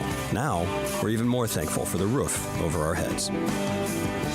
Stop by and see our agents at one of our 3 McLennan County locations. Coverage and discounts are subject to qualifications and policy terms and may vary by situation. Three Nations Brewing Company has 16 different beers on draft with a new beer every Friday. It also offers 2 air-conditioned tap rooms, a large indoor beer hall, a second-floor mezzanine offering a great overview of the brewing company and equipment and patio where you can relax under the shade. Plus, you can now experience the new Three Nations Beer Garden Grill on our shaded patio. Grab a cold beer and enjoy a bite from our freshly prepared and delicious menu. Street tacos, quesadillas, freshly cooked burgers and dogs, and veggie burgers too. Nachos and so much more, all prepared and cooked on site. So come visit the award-winning Three Nations Brewing Company on East Vandergrift off I-35 in Carrollton. I hate my job, but I don't mind getting up in the morning. I dread each day, but I can't wait to get out of bed. You ask me why, and what I'll say to you is true. Well, you can get breakfast tacos at Rudy's Barbecue. Scrambled eggs and brisket, they ain't fooling around. Salsa drap, son, they're the best in town. Barbecue for breakfast, yes, it's true. Put a smile on your morning at Rudy's Barbecue. Next in line. It's time for Paul Catalina's Top 5, brought to you by Texas Beef House. Where's the best beef in Texas? Your house when you order from Texas Beef House. Unleash the flavor of Texas-raised Wagyu. From our pasture to your plate, TexasBeefHouse.com. Top 5 season changer games here in week 3. Or I guess it's week 4. I'm sorry, my bad. But this is a really interesting week, and you've got so many good games this week, and they could change what your overall goals could be should they go a certain way. Number 5, UCLA and Utah. One of these teams will be behind the 8 ball with a loss when it comes to winning a very contested Pac-12. And if you're Utah and get Cam Rising back, it can really, raise your hopes in that, especially if he plays well in his first game, about maybe getting that 3rd Pac-12 title in a row. But this one to me is really interesting, especially if Cam Rising plays. We're going to see conflicting styles. Chip Kelly's going to try to, go. And Utah, even with Cam Rising there, especially him first game back from that ACL tear, is going to try to slow this thing down to the slow gravy pouring out of the boat in a mashed potatoes commercial. That's what they're going to want to do because they need to keep it their style as much as they can, because even with Cam Rising, you don't want to just run right out of the gate with him, I think. Yeah, I mean, need to see if he's playing. I mean, that's the big story heading into this game is whether or not he's ready at this point. Hopefully he is, because he's, he makes Utah a better college football team, and we want to see the best teams be as, good as they can be, and certainly Utah's at their best with Cam Rising at the helm, but been really impressed by the youngster in Dante Moore for UCLA. He's been killing it. They got J. Michael Sturdivant, the receiver from Texas, who had a big game a couple weeks ago, and it's just fun. It's fun watching Chip do his thing, man, and be the offensive guru that he's so long been. But yeah, this should be a super clash of styles of between these two teams that I think makes for a fascinating matchup and just a coaching matchup. So, yeah, somebody's taking their first loss, and that first loss will also be a Pac-12 loss, so you will get a little bit of a head start on UCLA on Utah or Utah on UCLA, vice versa. When you're as deep as they are, with the playmakers they have, not just the quarterbacks, almost every week you're going to have at least 2 to 3 games that you can't wait to watch them. Yep. Number 4, Ole Miss versus Bama. For Alabama, this could be where they, rise from the dead, or where their hopes of being where they normally are at the end of the year are over in week 4. Because if they take that second loss, holy cow, especially if they look anything like they had the last couple weeks on offense, it is not going to be good for them going forward, because they're going to play a lot of teams with high-flying offenses on the way out here, and they'll have 8 more games to do it in. And for Ole Miss, if you beat Alabama and kind of put them out of the SEC race, or at least behind the 8 ball in the SEC race, and can remain undefeated and start building something with Judkins and Dart and everything you've got going there, maybe, just maybe, you can upset the apple cart in the SEC a little bit more. Look, they're undefeated right now, and we said yesterday, I've said it on 2 different podcasts now, I personally don't think the SEC's got a second team in the playoff as it stands right now. But as the record stands, and if they keep winning, Ole Miss has the best shot at being that second team with Georgia if everything, continues on that path. But as we know, there's very little room for error. But this one could be a season changer, especially for Alabama. If Alabama had the defense that we're normally used to seeing, then they would, keep this game contained. Ole Miss is going to score some points. And can Alabama match whatever Ole Miss does? That's going to be interesting to see. Yeah. Quinshon Judkins, is he going to be able to play? I know he was doubtful as of a couple of days ago. I hadn't followed back up on that. If he couldn't play, that would be a huge loss. He's a great player, man. He's a lot of fun. But, yeah, this is fascinating. I mean, even if you strip away all the stuff that we all just said, I mean, just Kiffin versus Saban. That's just, that right there is the ticket, no matter what the records are or anything else. And so, you throw in the fact that Alabama could be 1 month into the season and already have 2 losses. I mean, that's just unfathomable. And that would be a totally different conversation than we've had in quite some time. And just the reaction of Lane Kiffin if they beat Alabama and what that would look like is, I want to see that. Part of me wants to see that. But, I mean, if Bama wins this game, I think they can at least quiet some doubters. I don't know that they'll shut them up fully, but I do think that they could, calm some of the nerves, for at least the time being to get a win over Ole Miss. But, this is going to be a fun game. I can't wait. Number 3. By the way, Saban likes to annoy the hell out of Kiffin likes. Yeah. He likes to get under. He's a troll. And he is very good at it. And they both know each other well because they coached under him. But it's just kind of interesting to watch Kiffin try to mimic and then just get under his skin. Yeah. Number 3, Wazoo and Oregon State. Very anticipated game this weekend for me, and I think should be for everybody. These 2 teams are playing really, really well. There's going to be probably a lot of points scored in this game. I think there's going to be some excellent quarterback play in this game. I think you're going to see some just bursting emotions from both the fan bases in this game. And, again, Pac-12 game, so the loser behind it a little bit when it comes to winning the league, and the winner, kind of still on track. The league is good enough to where if it was a 12-team playoff year already, I would be confident in saying that 3 Pac-12 teams would be in a 12-team playoff this season. I agree. I think so. And it's good enough to where if the SEC gets the rug pulled out from them, I see them being the only league, honestly, that could get 2 teams in the 4-team playoff this year because of how good their teams are in the league, which would really be salt in the wound to the whole league. But, this is good. And these 2 teams, I'm not sure long-term how they would play out. I lean a little Oregon State on this one, but, man, it is going to be an absolute blast to watch this game. DJ against Cam Ward, right? Yeah. Yeah, I mean, there's going to be points. That's the one thing you feel super confident about. But, the quarterback matchup is tantalizing. DJ Uiagalelei having a resurgence post-Clemson, and great to see that for that young man after he was just thrown under the bus multiple times for Clemson's woes, and now he's gone off to Corvallis and has gotten off to a pretty good start. They have a fun offense. Love Damian Martinez, another Texas guy, the running back. He's almost a guaranteed 100 yards every single week, but he's going to be fun.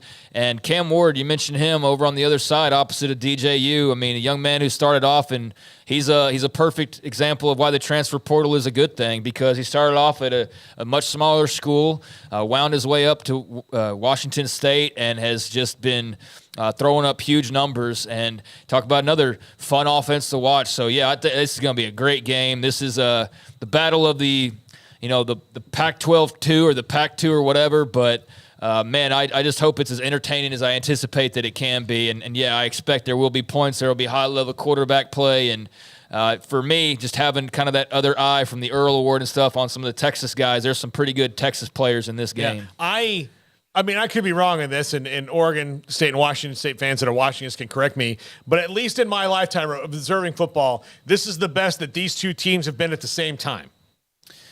Yeah, I mean, there might be another one that I'm not thinking of, but usually to me, when I think of it, it's like one of them is on the up and the other one is not. But the fact that these two teams are this good at this time is really the only time I remember it in my life. So yeah, I mean, there might be that. 1994, they were, because we're not Pac-12 historians, that it slips through the cracks a little bit. But yeah, I mean, this is best as I can recall. I haven't given much thought, but this has got to be one of the most highly anticipated matchups. This is the first time that they've both been ranked? Well, go ahead and finish what you were saying. I just did. Okay, yeah. All right. Up at the top. I thought I saw it highlighted. First matchup in the series where both teams are nationally ranked in the top 25. There we go. So, yeah, that would probably be 107 meetings prior to this one. Well, there you go. Yeah. Number 2, Ohio State versus Notre Dame. This one for Notre Dame can say if you're a playoff contender to me or not. For Ohio State, probably the same thing a little bit. I think they get a little bit more benefit of the doubt because they've been there, even though they're breaking in some new players, but especially at quarterback, but they're still Ohio State. They still have Brian Hartline at OC. They still have all those great wide receivers. We'll see how much improved they are. And also, how much improved is Ohio State on defense, which has been their Achilles heel for the last couple of years. This will be a test for them, especially up front, which has been their problem. And with that offense at Notre Dame and Audric Estime kind of running right at you, we'll see. Can Ohio State contain Notre Dame? And right now, for the first time, what would be in any kind of, if you just kind of picked out of the last 25 years, just put these two teams on the field at the same time, who's going to have the more experienced and better quarterback? It probably would not have been Notre Dame at any of those points. And here you have Sam Hartman at a clear advantage and experience-wise over Kyle McCord, who I'm sure is going to be a fine player, but right now Sam Hartman's got the more skins on the wall. With Ryan Day, if in fact Notre Dame wins, okay, they're a top 10 program, but and then you still have what you have left, including Michigan down the road. I mean, again, there's just very room for error when you're the head coach at Ohio State or even some other places too. But I love this matchup because I think it's a game where Notre Dame can actually stay in a shootout. I mean, yeah, that's what he's getting at with you had the quarterback advantage. That's the whole point of just where you start to look immediately with this game is that's not typically where you look, and that's where you immediately go eyes-wise. That's the difference Sam Hartman makes for you in theory, but Ohio State's finally settled in on their choice there, so that saga is over as far as how that was going to work out with their competition, and McCord's the guy. So this is the game that I think most curious about. There's others that maybe I'm more entertained by of how they could potentially go or the outcome, but this one I'm just going to sit back and just enjoy. Two of the arguably top 5 programs in the country duking it out. This is going to be a lot of fun, and there's plenty of questions about Ohio State. There's plenty of doubters when it comes to Notre Dame's start, and something's going to give, and that's the beauty of it is we only have to wait a little while longer to see. And number 1, Florida State versus Clemson. Homer. No, I cannot stress this enough. Out of all these games this weekend, if Florida State loses this game, their goals aren't shot. But, man, does it make that LSU win seem less important? Because all the stuff you've done doesn't matter unless you can unseat the current king of the conference. You've got to do this, and it's doubly big because Clemson's already lost. So because you could beat them for a second time in the ACC, you could possibly guarantee that you won't see them again because Duke already beat them. So this really, really has a huge weight on it. You're so uptight on this right now. Oh, yeah. And look, you're puckered. And look, for Clemson, this is a game where you can rise back up and say, we're not dead yet. It's a feel-good win anytime, but it would really kind of clear the air a little bit on all the things that are lingering over the fact they were beaten in that opening game. So all the hype that surrounded Florida State since the end of last year, through the winning streak that they've had, which I think is like 9 games now, rolling through, and this is a team that can contend for the college football playoff. If they don't beat Clemson, then that hype has to slow way, way, way down. If Florida State beats Clemson, LSU should never get back in the top 25, Garrett. Is that right? I might agree with you, man. I might agree at this point. Clemson's still good. You never know. That'll be a hell of a game. What time's that kick off? It's at 11 o'clock. Okay. Yeah, I mean, Cade Klubnik had a bit of a bounce back. Granted, it was against some inferior competition, but I think they just really needed him to have a strong game and kind of get some of his confidence underneath him. So they're coming in, I think, much better off than, when we were reading them their last rites as a program a couple of weeks ago. So this is a little spicier than maybe you thought after week 1, right? When it looked like Florida State was certainly heading in one direction and Clemson was heading in the other. But this ought to be awesome. And, somebody gets a leg up. And in Clemson's case, they can ill afford to have another second conference loss on their resume, or that just shatters all your hopes and dreams, basically, for the most part. So, this is I think a lot of people are going to be watching, hoping and praying that FSU falls here, right? Because Clemson's already taken their loss. So if you're one of those teams, like, how do you jockey yourself into the playoff? Well, have Florida State get beaten the first month, and they got to play out the rest of their schedule, and the odds increase that they'll probably could have another, but you got to get that first one first to open the door. Clemson's already opened it, and we'll see if they can now bust it open on the Knoll side as well. Man, I got to look at the times. I know that Colorado and Oregon are 11. That game's at 11.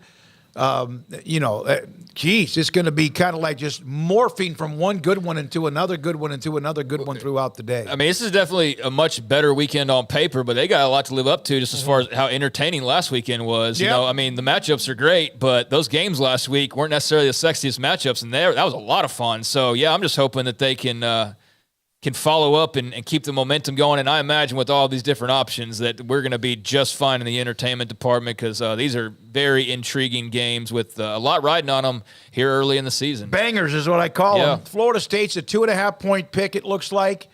I noticed that Notre Dame, like a 3.5-point underdog against Ohio State. We know that Oregon's like a 20-point pick against Colorado. How about this? Kansas is an 8.5-point favorite against Brigham Young. BYU. God, from now on, I guess it's my old school in me.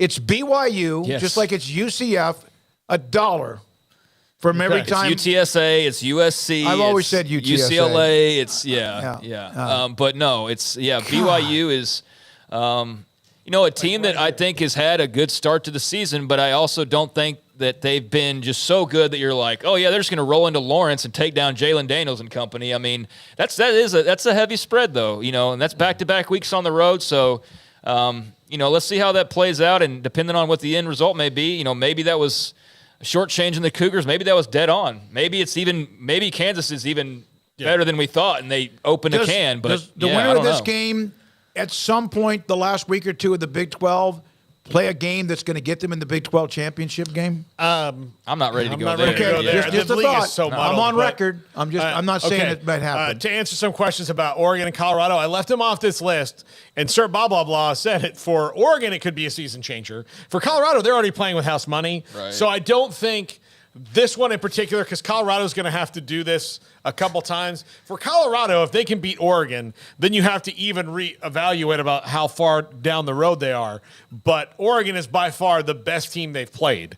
Well, it's these next 2 weeks are going to determine a whole heck of a lot. Because they play beat Oregon, arguably the two best. I know Utah will have something to say about that, but they got Oregon on the road and then USC at home these next 2 weeks. So we're going to learn a lot. But I think that speaks to the schedule this week, is you could go 6 or 7 deep as far as, what these results could mean. But, man, can you imagine if Colorado goes and rolls into Eugene and grabs a top 10 win and a first Pac-12? I mean, goodness gracious. And then, same thing for Oregon to get the big win down in Lubbock and to keep their hopes alive with, a final run in the Pac-12. That game definitely has some big stakes as well. But I think that speaks to just the depth of this weekend's games, and that's awesome for us as college football fans. If Colorado somehow winds up winning in Eugene, The game with USC, which will be another 11 o'clock start, 10 o'clock Mountain, will have NFL-type ratings numbers. Well, I guarantee that if Colorado beats Oregon, Big Noon Kickoff will be in Boulder for the USC game. And even if they don't,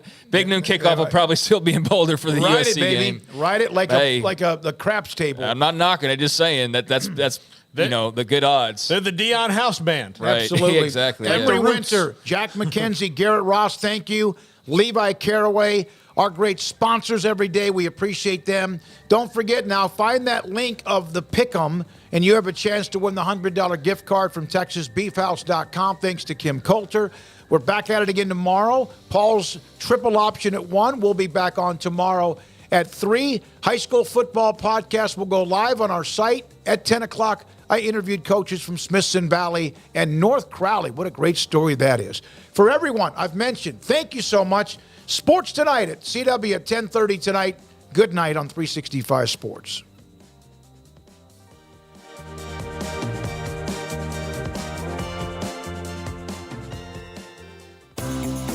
Ideal MRI is a small family business right here in Central Texas. We're open to support you while lowering the cost of healthcare bills. When you need an MRI,